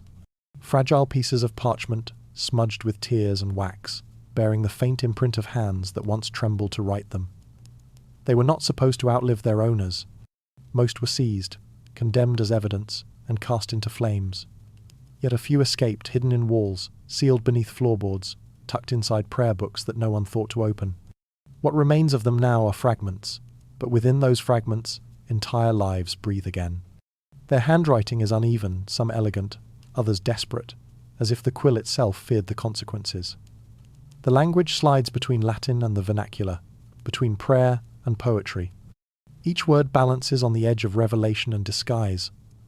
One might begin, "To the soul of my salvation," only to end with a phrase that makes the meaning unmistakable. "I kissed your shadow on the parchment." These letters were confessions of love written in the same form as confessions of sin, and perhaps that is why they endured. To the untrained eye, they looked pious. To the intended heart, they burned like embers under frost. Scholars later found these remnants in the archives of the condemned, bundled between testimonies, preserved not for romance but for evidence. Yet history, like fire, is unpredictable. What the inquisitors meant to destroy, their meticulousness saved. In their obsession with documenting sin, they accidentally immortalized devotion. Within those Latin phrases meant for judgment, one still finds tenderness disguised as theology. I touched your hand as the host was lifted, and for that moment, heaven was real. It is difficult to read these letters without feeling watched, as though the ink still carries the tension of secrecy. Many are unsigned, addressed not to names but to symbols: my moon, the flame, the mirror. Their authors knew that identity was a luxury too dangerous to keep. What mattered was not who wrote, but that someone dared to. Every letter was an act of rebellion, the human voice defying silence, the written word surviving where speech could not. One letter, found in a convent in Avignon, is written entirely in psalm references. It appears at first to be a devout commentary, until one realizes that when the cited verses are read in order, they form a hidden message. I wait for you between midnight and dawn. Bring no candle. Another, found in Spain, uses the first letters of each line to spell out a name, the woman's, preserved only through acrostic. Such cleverness reveals not vanity, but desperation. To write was to risk annihilation, yet they wrote anyway. Some letters were exchanged between those who had never even touched. Scholars call them spiritual marriages, unions of the mind that flourished under surveillance. A monk writes to a noblewoman he will never see again. Our silence is the bridge between worlds. Another, from a woman imprisoned for witchcraft, sends her love into eternity. They say words burn, but I have written mine on air. Find them in your breath. Their language is neither naive nor sentimental. It is survival written in metaphor, endurance disguised as faith. When the inquisitors read them, they saw corruption. When we read them now, we see courage. These letters prove that love, stripped of touch and name, can still find form in language. Even when the body is denied, words remain the last refuge of desire. To write was to affirm existence. To receive was to believe in the possibility of reunion. Each folded page was both promise and prayer, a relic not of religion but of the soul's refusal to disappear. The physical traces of these letters are as haunting as their words. Some still bear the imprint of wax seals melted by fire, or edges singed where inquisitorial torches brushed too close. Others are water-stained, as though rescued from drowning or perhaps from tears. Their endurance feels improbable, as if the universe itself conspired to protect them. Among the documents that survive from those centuries, laws, decrees, death warrants, these letters are the only ones written for love alone. They outlived empires, outlasted their accusers, and emerged softer, purer, like light filtered through smoke. In the margins, there are glimpses of humour too. One woman writes to her imprisoned lover, "They told me to renounce you, so I renounced sleep instead." Another teases her confessor, "I pray daily that you forget me, but not completely." Even in peril, they found space for wit. Defiance often wears a smile. Perhaps that is why it survives so long. Reading these words centuries later, the modern mind hesitates, torn between admiration and grief. There is beauty in their endurance, but sorrow in the necessity that forged it. These were not love letters written in leisure or luxury. They were written by people who believed they might die for writing them, yet chose to anyway.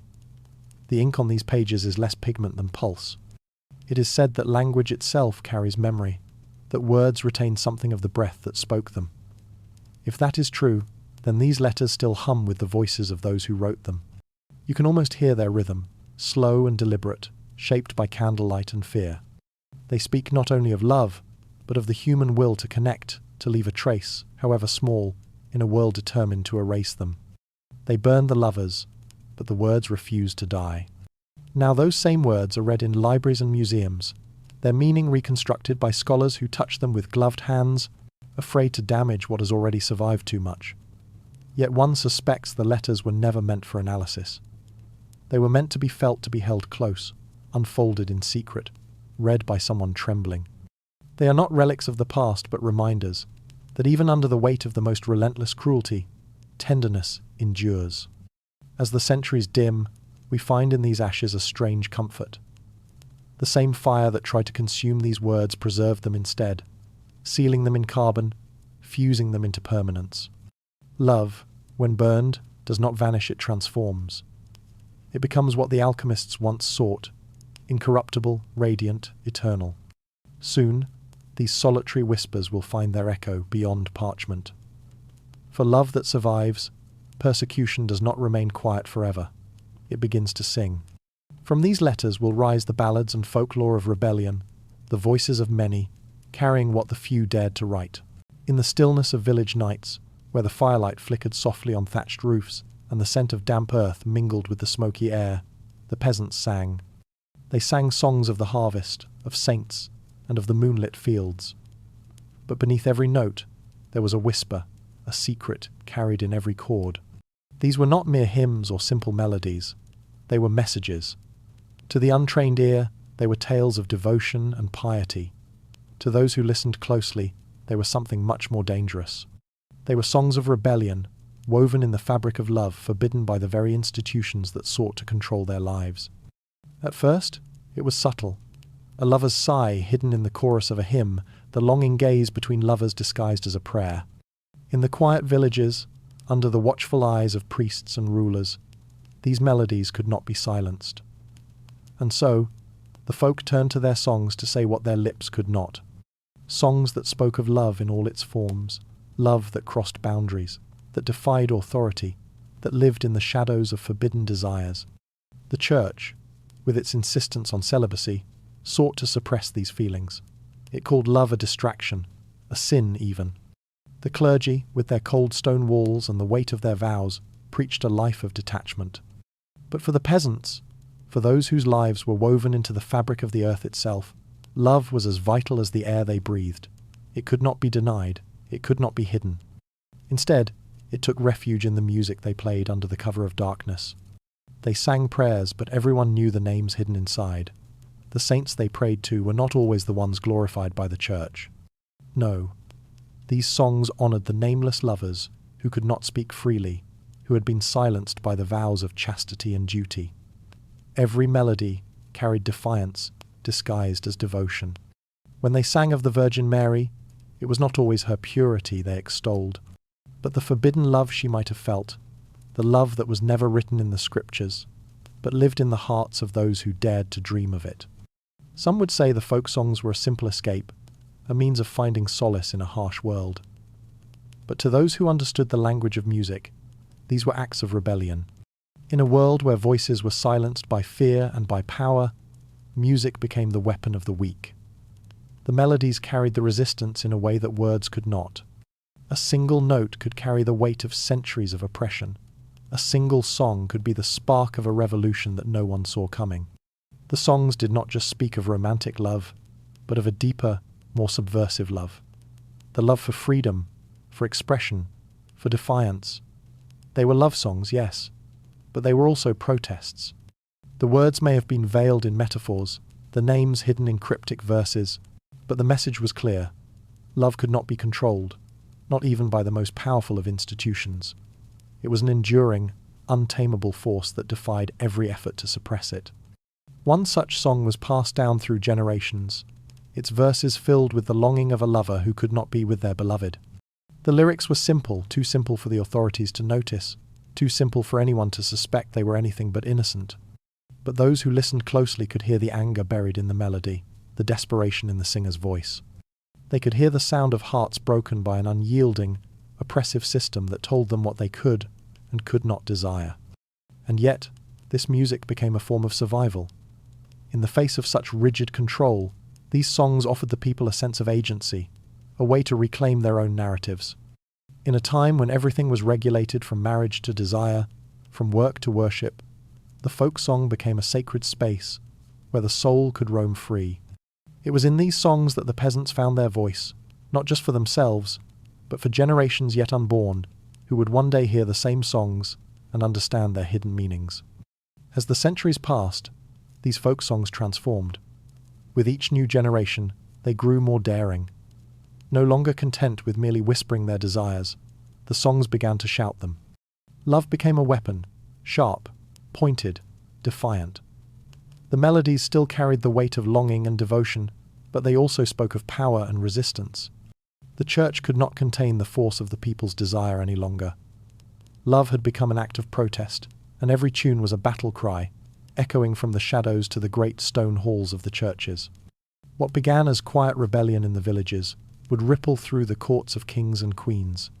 The folk, in their anonymity, had sowed the seeds of something larger, something that would take root in the very heart of power itself. But for now, the songs continued in the quiet night, their defiance hidden in the simple chords that had once been the language of the oppressed. As the revolution of love continued, it would soon cross the boundary into places of power, where the courtrooms of kings and queens, of cardinals and nobles, would transform the nature of desire entirely. The folk songs would become the foundation for a new kind of rebellion, one that spoke not only of forbidden love but of a love redefined in the very halls of power itself. The melodies, once whispered under the breath of peasants, would soon echo in the chambers of Renaissance courts. What had started as a form of survival would become a language of influence, and a love born in rebellion would be rebranded as power. But before that moment arrived, there was a lull, a time when the folk still held the melody in their hands, and their hearts were still free to sing what they could not speak. This brings us to the next chapter, the Renaissance courts, where power rebranded desire and love itself became a tool for manipulation. But for now, the songs remain in the shadows, still echoing in the night, still hiding their forbidden names. They painted angels, but the canvas still smelled of flesh. After centuries of silence and shame, the world began to blush again. The iron grip of the church loosened, and in the candlelit salons of the Renaissance, beauty returned from exile. Painters, poets, and philosophers, those quiet alchemists of the soul, found new ways to speak of desire without naming it. Love re-entered the courts not as rebellion, but as refinement. What had once been burned as sin was now framed in gold and called virtue. It began in Florence, where the same city that once punished lovers for meeting after dusk now commissioned paintings of Venus rising from the sea. Her nudity, they said, was symbolic, an allegory of divine creation, purity, rebirth. Yet no one could stand before Botticelli's goddess without feeling the pulse beneath the brushstrokes. The excuse of allegory became a license for indulgence. Painters learned that holiness could be a veil for hunger, and patrons eagerly paid for both. In noble courts, art became confession. The poets wrote verses of celestial harmony that were little more than love letters with their names erased. The soul longs for the divine, they said, and everyone knew what they meant.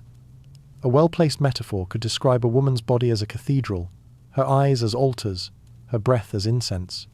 The church tolerated it because the words looked holy. The patrons adored it because the truth hid in plain sight. Hypocrisy had never been so graceful. It was a clever compromise, to worship beauty while pretending to worship God. Every fresco, every sonnet, every marble figure embodied the same contradiction. The Renaissance did not abolish sin. It gilded it. A nobleman could stare at a painting of Venus and call it philosophy. A lady could recite a love poem in public and call it culture. The boundaries that once confined desire were not destroyed, they were polished until they reflected light. But beauty, once freed, cannot be tamed. Behind the elegance of the courts, passion flourished like ivy through marble. Secret affairs unfolded beneath ceilings, painted with cherubs, letters passed behind hymnals, and glances traded beneath chandeliers. The church, unsure whether to condemn or commission, turned its gaze away. Its own bishops now sat for portraits beside pagan symbols. Even the saints in paintings began to look suspiciously human, their lips softer, their gazes tender. Salvation had never looked so seductive. The artists themselves understood the game they played. They balanced their desire for truth with the danger of honesty. Leonardo da Vinci, in his notebooks, wrote that art was the body's prayer to be seen. He painted faces that seemed to breathe, eyes that followed the viewer with unsettling intimacy. In every masterpiece of the age, one can sense the same undercurrent, that the human form, once forbidden, had reclaimed its holiness.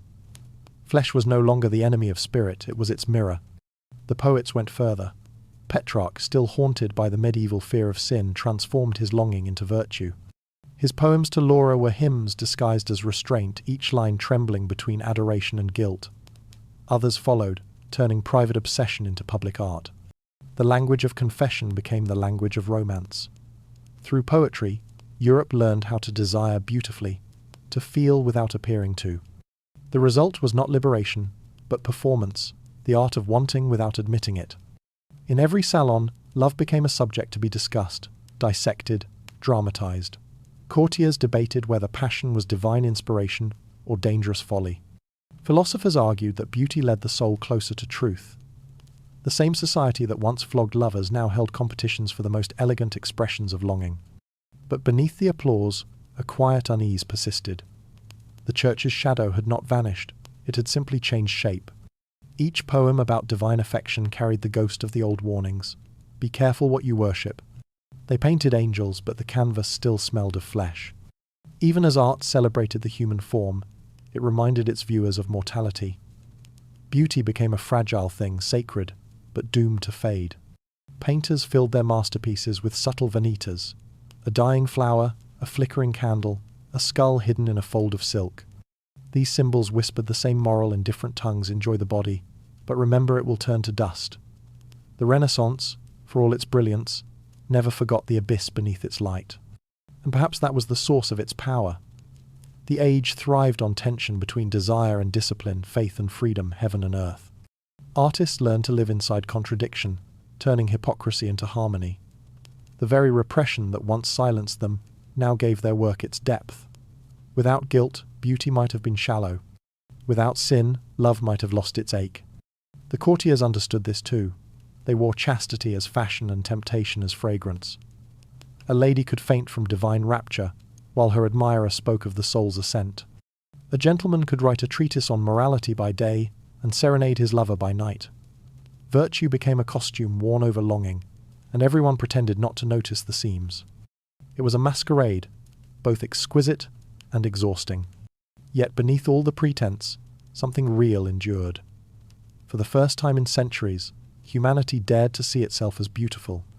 The artist's brush, the poet's pen, the musician's note all restored the dignity of desire. Even if they lied to themselves about its purpose, they could no longer deny its existence. Love had returned to the world, still wearing its mask, but breathing freely beneath it. As the Renaissance blossomed, this new language of passion began to reshape civilization. The idea of romance, of love as noble, ennobling, and transformative was born from this very hypocrisy. What began as allegory became ideal. What began as disguise became doctrine. By worshipping beauty, people learned to worship the heart. But this harmony between flesh and faith could not last forever. The balance was fragile, the mask thin. Beneath the gilded surfaces of frescoes and sonnets, the same human hunger pulsed, waiting to erupt again. For when desire wears too much virtue, it suffocates. Soon, the language of art would no longer be enough to contain it. Love would step down from the canvas, out of the metaphor, and into life itself, bold, dangerous, and free.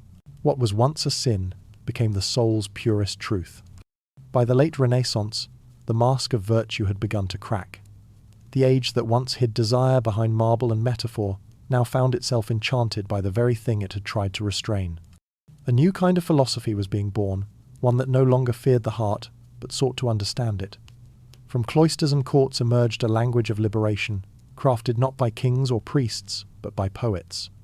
They dared to suggest that love was not corruption, but revelation. The seeds of this revolution were sown by men like Petrarch, who turned longing into literature. His devotion to Laura was more than the confession of an infatuated mind. It was the declaration of a new ideal. He wrote of her not as temptation, but as proof of the divine reflected in the human. Through his words, desire became a pilgrimage. Each sigh, each ache, each unreachable dream was a step toward understanding God through beauty. In Petrarch's verse, the soul no longer fled the body, it learned to inhabit it fully. Others followed. Ficino, translating Plato, wrote that love was the force binding the cosmos, a spiritual magnet drawing all creation toward harmony. He saw desire not as sin, but as a celestial echo, a spark of divine order woven into flesh. The Church had long insisted that the path to heaven required denial of the body. Ficino whispered that perhaps heaven had always been inside it. His students listened in awe, hearing for the first time that yearning itself might be sacred. From this fusion of poetry and philosophy emerged something entirely new, the concept of romance as freedom. Love was no longer a transaction between families, nor a duty to God, it was a choice, an act of will. To love became to declare one's existence. The lovers of this new age no longer sought permission, they sought authenticity.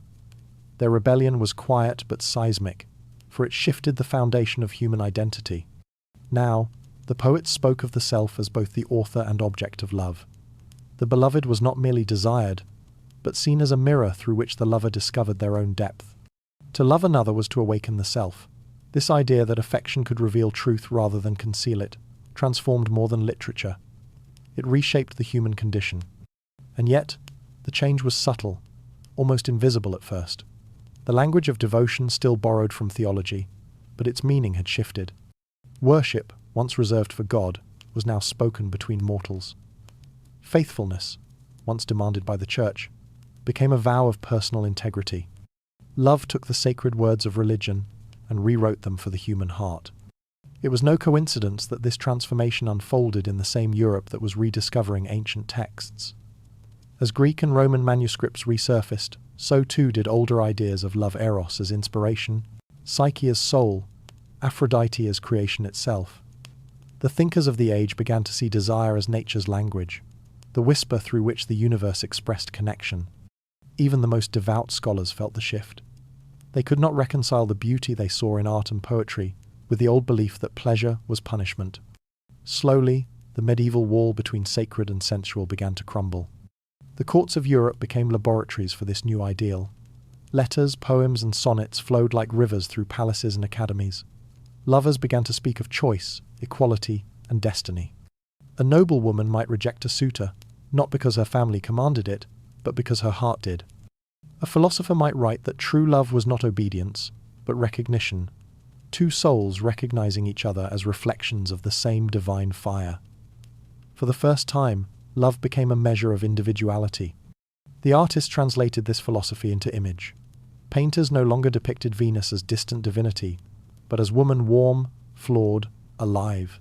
The gaze that once belonged to the saints now belonged to lovers. Even in religious art, the Virgin's tenderness toward the infant Christ began to resemble the intimacy of mortal affection. The sacred and the human were merging, each illuminating the other. The Church frowned, but its own cathedrals began to echo with songs of longing too beautiful to silence. For the common people, this new understanding of love arrived through song and story. Ballads spoke of lovers who defied parents, laws, and even death to remain true to themselves. The audience wept not out of pity, but recognition. They saw their own small rebellions reflected in those verses, the desire to choose, to belong, to feel without permission. The language of sin was fading. In its place rose the language of sincerity. But freedom is never given, it is discovered, and every discovery carries a cost. To define love as personal liberty was to challenge every system built on control. Marriage contracts, dowries, political alliances, all trembled under the weight of this new idea. The Church tried to reclaim authority by sanctifying marriage as divine duty, yet even its rituals now echoed with the language of passion. The very vows meant to bind became celebrations of choice. The power of love had escaped its cage, and no doctrine could capture it again. The philosophers understood the danger of what they proposed. They knew that to elevate love was to invite chaos. But they also believed that without chaos, there could be no creation. Humanism, that grand rebirth of reason and individuality, found its beating heart in romance. The same force that moved the stars now moved within every person. To love was to participate in the universe's act of becoming. From this revelation came both joy and tragedy. Lovers began to risk everything, not for duty or salvation, but for truth. Their stories filled books and songs. Abelard and Heloise, doomed yet undying. Dante's Beatrice, leading him not to sin but to heaven. The countless nameless couples whose defiance became folklore. Their lives proved what philosophers only theorized, that love, even when forbidden, was the most honest expression of being alive. What was once a sin had become the soul's purest truth. This shift changed the very texture of existence. Where the medieval mind saw order in hierarchy, the Renaissance spirit found it in harmony. Love was no longer an intruder in the world's design. It was the blueprint. Artists painted it, poets prayed through it, and thinkers built philosophies upon it. The body was redeemed through the soul, and the soul rediscovered itself through the body. In the end, romance became the quiet revolution that outlasted empires. It taught humanity to trust its own feeling, to see beauty not as a distraction from faith but as its fulfillment. The philosophers called it libertas amoris, the freedom of love. It was not freedom from consequence, but freedom to be fully human. And though the age of reason would soon arrive to question everything, the idea endured, that love is not weakness, nor indulgence, but recognition. To love is to see the divine mirrored in another, to realize that truth itself longs to be touched. From the ashes of forbidden desire rose a philosophy that would never burn again. And as the Renaissance gave way to the modern world, the poets and thinkers left behind one final inheritance: the conviction that the heart, once silenced, could become the loudest voice in history. Even centuries later, their sins still haunt our lullabies. When the edicts faded and the pyres cooled, the people did what they had always done with forbidden truths. They turned them into stories. The language of rebellion became myth, and the echoes of medieval desire were preserved not in archives, but in whispers. Across Europe, from mist-laden valleys to candle-lit cottages, tales of forbidden love, ghostly brides, and saintly seductions took root. They were told not as history, but as warnings, lullabies, and dreams. Yet beneath their superstition pulsed memory, the unburied heart of the centuries that tried to silence it. In these legends, the Church's rules dissolved into twilight. The saints became lovers, the lovers became ghosts, and the old boundaries blurred into poetry. A woman who died for passion returned at night to warm her beloved's bed. A knight who betrayed his vows wandered forever beneath the moon. These were not tales of morality, they were stories of endurance. What the priests had condemned, the people had transformed into wonder. One tale, told from France to the Black Forest, spoke of the White Bride, a spirit doomed to appear on the night of every wedding. They said she was once a nun who broke her vow and ran to her lover. The Church captured her, forced her into silence, and sealed her alive within the cloister wall. Yet her song was heard for centuries afterward, soft, distant, like wind through stone. To this day, brides who feel a sudden chill before their vows still whisper her name. Another legend, from the Northern Isles, told of the candle wife, a woman so faithful she lit a candle every night until her husband returned from war. When he was found dead, the candle refused to go out. The villagers said her devotion was unholy, that she loved him beyond God's permission. They burned her as a witch, yet every year on the anniversary of her death, the sea glowed with phantom light. Sailors swore they saw a woman standing upon the waves, holding a flame that never died. These tales lived because they offered what doctrine could not: compassion. The world that invented public penance and private torture needed gentler explanations for its cruelty. And so, it dreamed forgiveness through story. The ghost bride, the cursed lover, the weeping saint, each carried a fragment of the forbidden past, wrapped in symbols that comforted the living. What history buried, the imagination resurrected. Children heard these stories long before they understood their meanings. Mothers sang of doomed love while rocking infants to sleep. Fathers warned of phantom seductions on winter roads. The melodies were slow, the imagery vivid. In those bedtime songs, the line between fear and affection blurred. The ghosts were not just reminders of sin, they were proof that love could survive death itself. Even punishment could not destroy what was felt too deeply to be forgotten. Some legends carried darker undertones, reflections of guilt that refused to fade. In Italy, the tale of St. Lucia's eyes told of a maiden who plucked out her own sight to avoid male attention, only for her ghost to appear each year, offering sight to those who sought love honestly. In Bohemia, lovers who kissed during church bells were said to be cursed with dreams of fire. The stories mixed faith and desire until they became inseparable. To dream of love was to risk judgment. To repress it was to invite haunting. Behind these fables lay something profoundly human, the need to reconcile two truths: that desire is sacred, and that power fears it. Every ghostly bride and restless spirit was a mirror of the world that created them, a shadow play of guilt and yearning. When the church erased the lovers' names from its records, the people restored them through legend. When philosophy made love divine again, folklore made it immortal. The rhythm of these stories reveals something deeper about memory. Unlike chronicles written by men, folklore was carried by women through song, whisper, and repetition. Around hearths, they kept alive what could not be written, the emotional history of repression. Their voices shaped the collective dream of Europe, turning trauma into art. The witch became wise, the courtesan became saint, the heretic became hero. Even the most tragic tales found tenderness in their telling.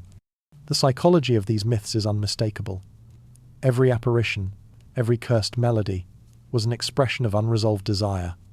When the heart cannot speak, it invents symbols. The haunted abbeys, the blood oaths, the eternal embraces, they were ways for a culture to process what it had forbidden itself to feel. The Middle Ages, for all their outward piety, never escaped their inner fever. The forbidden lived on, just beneath the skin of faith. It is tempting to dismiss these stories as superstition, but they are archives of emotion histories written in dream logic. The modern listener, lying awake at night, can still sense their echo. We may no longer believe in ghost brides or cursed songs, yet we recognize the ache that birthed them. Every myth begins as a heartbeat. Every haunting is a memory that refuses to rest. Even centuries later, their sins still haunt our lullabies. And perhaps that is the greatest irony of all, that the very forces that sought to destroy love only made it immortal. Each burned letter became a legend, each silenced confession a melody. The ghosts that roam through folklore are not omens of evil, but of endurance. They remind us that repression never truly wins, it merely changes form. By the time these tales reached the modern age, their meanings had softened. The saints no longer punished, the ghosts no longer frightened. They became metaphors for longing itself, for the persistence of feeling in a world that forgets too easily. Love had passed through fire, through scripture, through centuries of silence, and emerged as story. Now, as we listen to those faint melodies woven into our culture's dreams, we realize they were never just about the past. They were warnings, yes, but also invitations. To remember that every forbidden truth finds its way back, that the heart keeps its own gospel even when the world denies it. From the whispers of the dead, the living learned something sacred, that love, no matter how haunted, remains the most human form of faith. And from those ashes of myth and memory, the story turns once more toward reflection, toward understanding. For the legends have not only survived, they have shaped us. They remind us that desire and repression are not opposites, but partners in the long dance of history. One cannot exist without the other. And as long as we dream, the old songs will continue to hum beneath our sleep-proof, that what once burned in secret still glows, quietly, within us all. The old church no longer watches, but its echoes live in our skin. We tell ourselves that we are free, that the fires have gone out, that the confessors have vanished, that the world has outgrown the fear of the body. And yet, beneath the bright screens and liberated words of our age, the same unease stirs the whisper that desire must still apologize for existing. The Middle Ages, it seems, never truly ended. They only changed their vestments. The rituals are gone, but the reflex remains. We no longer kneel before priests, yet we still measure ourselves against invisible altars. Purity is sold now in subtler forms, advertised through virtue, packaged as wellness, displayed through control. The language has changed, but the longing for approval has not. Once, salvation was promised through obedience. Now it hides in perfection. The modern conscience still bows to an unseen church, the church of expectation, of beauty, of restraint. The medieval theologians taught that the body was a battlefield between spirit and sin. Today, that war is fought with mirrors instead of sermons. We censor our hunger, disguise our longing, fear, intimacy, as if it might still summon divine punishment. The eyes that once belonged to the clergy now belong to the crowd. Surveillance has become self-imposed. Each photograph, each gesture, must appear pure enough to pass judgment. We have learned to police ourselves, just as the faithful once did beneath the steeple. And still, the rebellion persists. The same fire that burned in hidden forests now glows on screens and in secret messages, in art that dares to expose what society hides. Desire, when denied its name, invents new ones. The poets of the past disguised it as worship. We disguise it as irony. But the pulse beneath both is the same, the human need to feel without fear. We inherit not only shame but the silence that sustains it. For centuries, confession was forced. Now it is voluntary, constant, and public. We confess through our stories, our posts, our curated identities. Yet the tone is familiar. Apology wrapped in display, guilt disguised as vulnerability. Even our honesty must appear moral. The medieval dance of exposure and repression continues, only choreographed to a modern rhythm. Our ancestors feared hell. We fear rejection. They built cathedrals to contain desire. We build algorithms to shape it. But the architecture is identical, vast, invisible, filled with echoes. The same moral geometry governs our thoughts. Some loves are proper, others are indulgent. Some pleasures are elevated, others base. We repeat the catechism without realizing it. When we say pure, clean, or wholesome, we speak medieval Latin in the language of marketing. The Church taught that guilt was proof of grace. We have kept that inheritance. We mistrust happiness unless it has suffered first.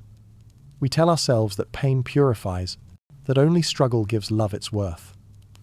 We still believe that virtue must be earned through denial. The centuries have refined this conviction, turning it inward. No inquisitor need remind us. We punish ourselves with perfection. And yet, there is tenderness in this inheritance too. The same moral architecture that confines us also allows us to recognize beauty. The discipline that once suppressed passion now lends it depth. Without shame, desire might be shallow. Without repression, freedom might lose its savor. The past survives not only in what wounds us, but in what gives our longing meaning. Every whisper of guilt, every hesitation before pleasure, carries the ghost of an age when love was forbidden and therefore sacred. To understand this is to glimpse continuity. The medieval mind and the modern heart share the same paradox. We want purity and passion at once. We crave the ecstasy of surrender, yet fear its exposure. We want to be seen, but not judged. That conflict, once written in Latin decrees, now lives in our gestures, our glances, our art. When a film romanticizes tragedy, when a song turns heartbreak into beauty, we are reenacting an ancient theology, the worship of suffering as proof of love. Even our stories of liberation echo their old confessions.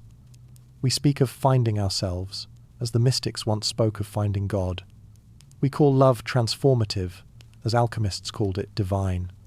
The language changes, but the soul remains medieval. Our progress is real, yet incomplete. We have learned to name our desires, but not always to forgive them. The old church no longer watches, but its echoes live in our skin. They linger in the way we flinch at vulnerability, in the way we equate virtue with control. We are heirs to 1,000 years of anxious holiness, taught to hide what makes us human. And yet, that same inheritance holds the key to our redemption. For within it lies the oldest knowledge of all, that love, even burdened by shame, endures. Perhaps this is humanity's quiet genius, not to escape its past, but to transform it. We cannot unlearn guilt any more than we can erase memory, but we can listen to it differently. The whisper of shame can become a reminder of conscience, a measure of tenderness. To feel its trace is to acknowledge that desire still matters, that it still holds power. The Church built its empire on that truth. Now, perhaps, we can build compassion upon it. As the centuries fold into one another, we begin to see that our history of repression and desire is not a curse, but a mirror. It shows us what we fear, and therefore what we value. The instinct to hide love proves its sacredness. The struggle to speak it proves its necessity. We are still the same species that once carved prayers into stone and hid letters in floorboards. We still tremble at the thought of being fully known, and still risk everything to be. The Middle Ages never truly ended. They simply changed names, learned new songs, dressed in modern language. But beneath it all, the same heart beats, defiant and aching, still reaching toward light. The inheritance of shame is also the inheritance of love's persistence. And perhaps that is what it means to be human, to carry both the wound and the will to heal it. Soon, the story will close where it began, in the quiet recognition that survival is not purity but endurance. That to live, to love, to feel at all, is to wrestle with ghosts and still choose tenderness. Every empire tried to extinguish it, none succeeded. The story returns, as all stories do, to the flame. It has burned quietly through every century, hidden beneath robes and stone, carried in whispers, songs, and trembling hands. The same fire that once licked the walls of heretics' pyres now glows in the gentle tremor of candlelight, the symbol of what could never be destroyed. They tried to make love a sin, a weakness, a wound to be healed by obedience. Yet love, stubborn and luminous, refused. It learned to survive by changing shape. Look closely, and you can see its trail through time. In the Abbey's silence, where two glances met across prayer, in the blood oath beneath the oak, in the perfumed letters smuggled through inquisitorial fire. Each moment, fragile and fleeting, carried the same defiance, a refusal to let feeling be dictated by fear. The Church rewrote desire into sin, the state rebranded it as law. Philosophers turned it into philosophy, but none could erase the pulse behind it. The flame only learned to move more quietly. Those early lovers, punished for what they dared to feel, became the architects of endurance. Their stories, shamed, buried, misremembered, are the foundation beneath our modern tenderness. When we touch, when we confess, when we dare to love in our own strange ways, we are finishing what they began. The courage to feel is inheritance. Every time someone chooses connection over fear, the old fire rises again, just as bright, just as disobedient. They once said the body was a cage, the soul its captive light. But perhaps it was the other way around. Perhaps the soul has always envied the body's freedom, the way it can ache, hunger, and reach. In the end, what burned the heretics and condemned the lovers was not their sin, but their aliveness. They felt too much in a world terrified of feeling. The flame was not their punishment, it was their language. And even as it consumed them, it made the darkness visible. Now, centuries later, we read their letters and songs and see that the fire never left. It hides in art, in every painting that dares to make the divine human again, in every poem that calls longing holy. It hums beneath the surface of our most ordinary lives, inside late-night confessions, quiet gestures, the tremor of someone reaching for another's hand and finding it. Every act of tenderness is a spark from that ancient blaze. The inquisitors are gone, but the fire remains. It no longer burns in the square, it burns in the heart. It is softer now, but no less powerful. Where once it roared against oppression, it now glows against indifference. The wars of faith and flesh have turned inward. Our prisons are smaller, invisible, made of doubt, fear, and shame. But the flame still knows how to find air. And perhaps that is love's truest miracle, not its passion, but its patience. It does not demand victory, only survival. Across ages, it has been bound, renamed, moralized, and commodified, yet it always finds new form. When one generation hides it, another discovers it again, astonished, as if for the first time. What we call progress is often only remembrance. We are not inventing love, we are remembering it. Consider the arc of this story. The whisper in the Abbey, the forbidden kiss beneath the moon, the witch's potion, the courtesan's gaze, the poet's prayer, the philosopher's theory, the ghost bride's song, all fragments of the same eternal vow, that the human heart will not obey. Even when the fires consumed the bodies, the idea endured. It travelled through smoke, through ink, through melody, until it reached us. And now, sitting in the dim light of another age, we feel its warmth again. It flickers in our art, in the quiet defiance of kindness, in the longing that hums through modern loneliness. The old church no longer watches, but the heart still trembles with the same awe. We still crave to be seen, forgiven, held. The names have changed: God, lover, truth, freedom, but the prayer remains the same. Every empire tried to extinguish it. None succeeded. Even the ashes glowed. From them, new rituals were born. The candle at a window for a returning lover. The ring exchanged not for power, but for promise. The kiss at midnight, marking both ending and beginning.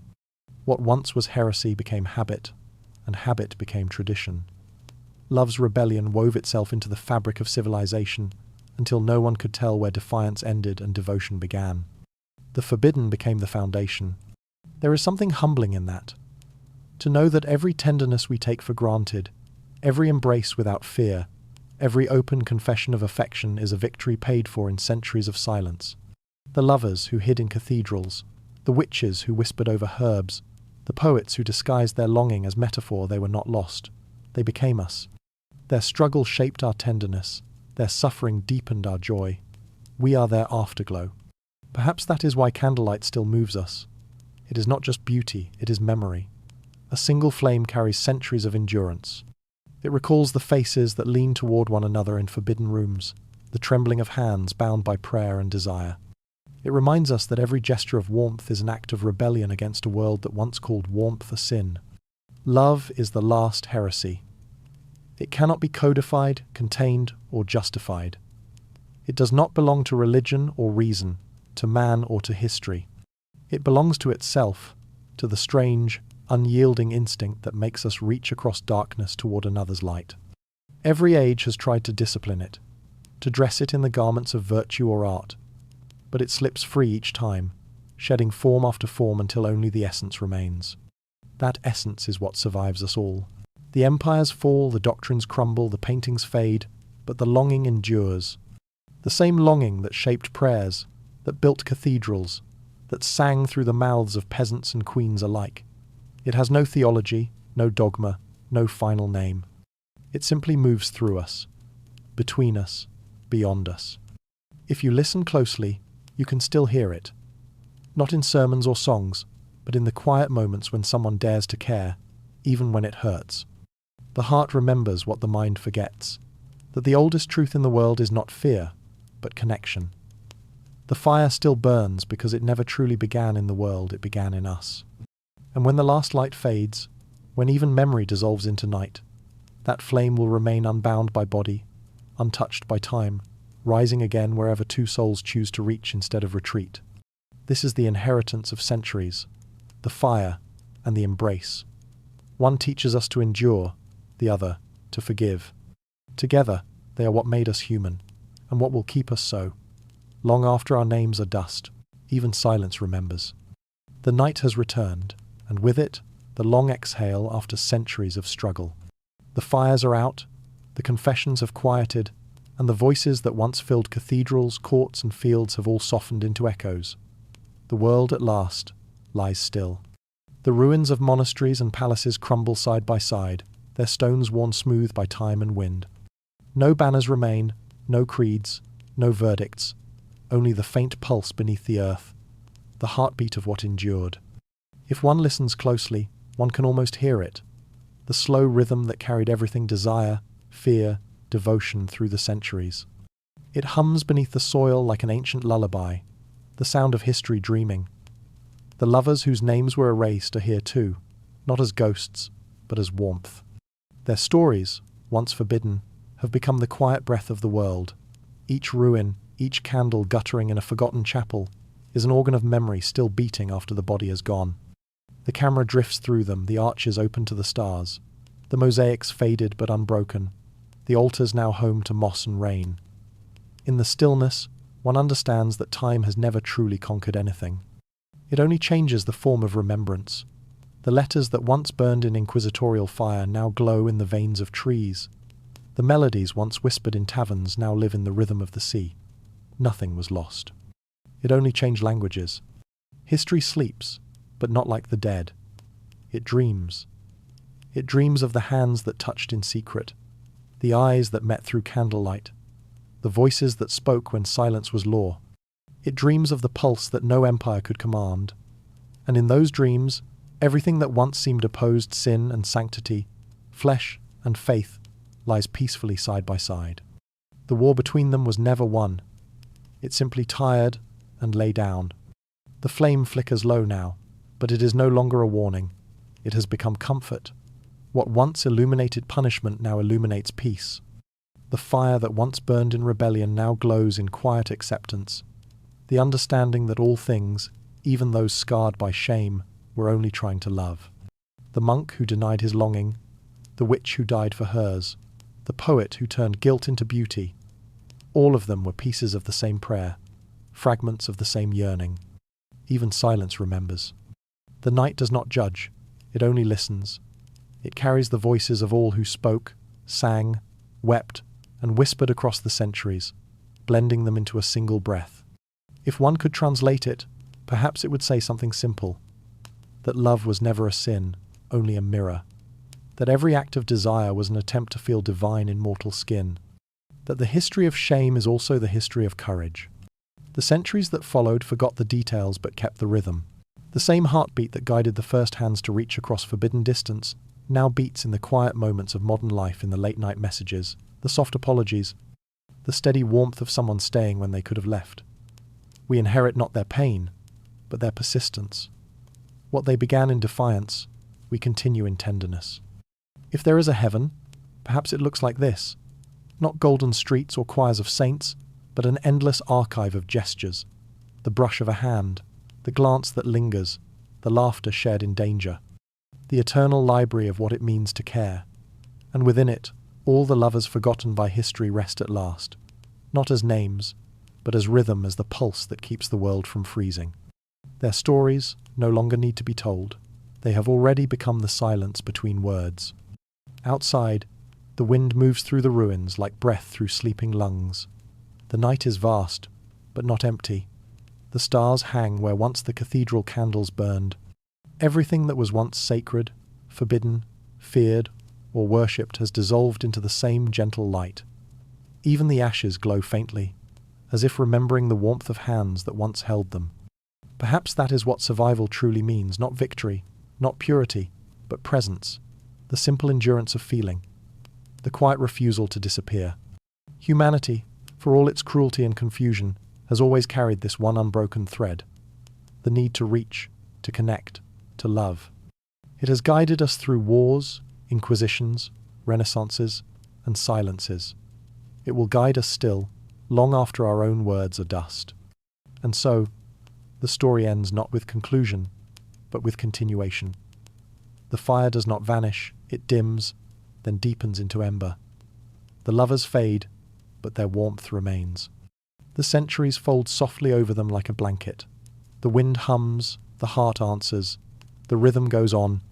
Even silence remembers. In that final stillness, history becomes what it always wanted to be.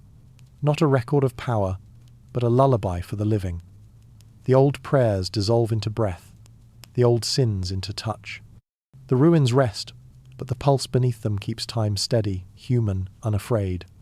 And somewhere, in that half-light between memory and dream, the world exhales.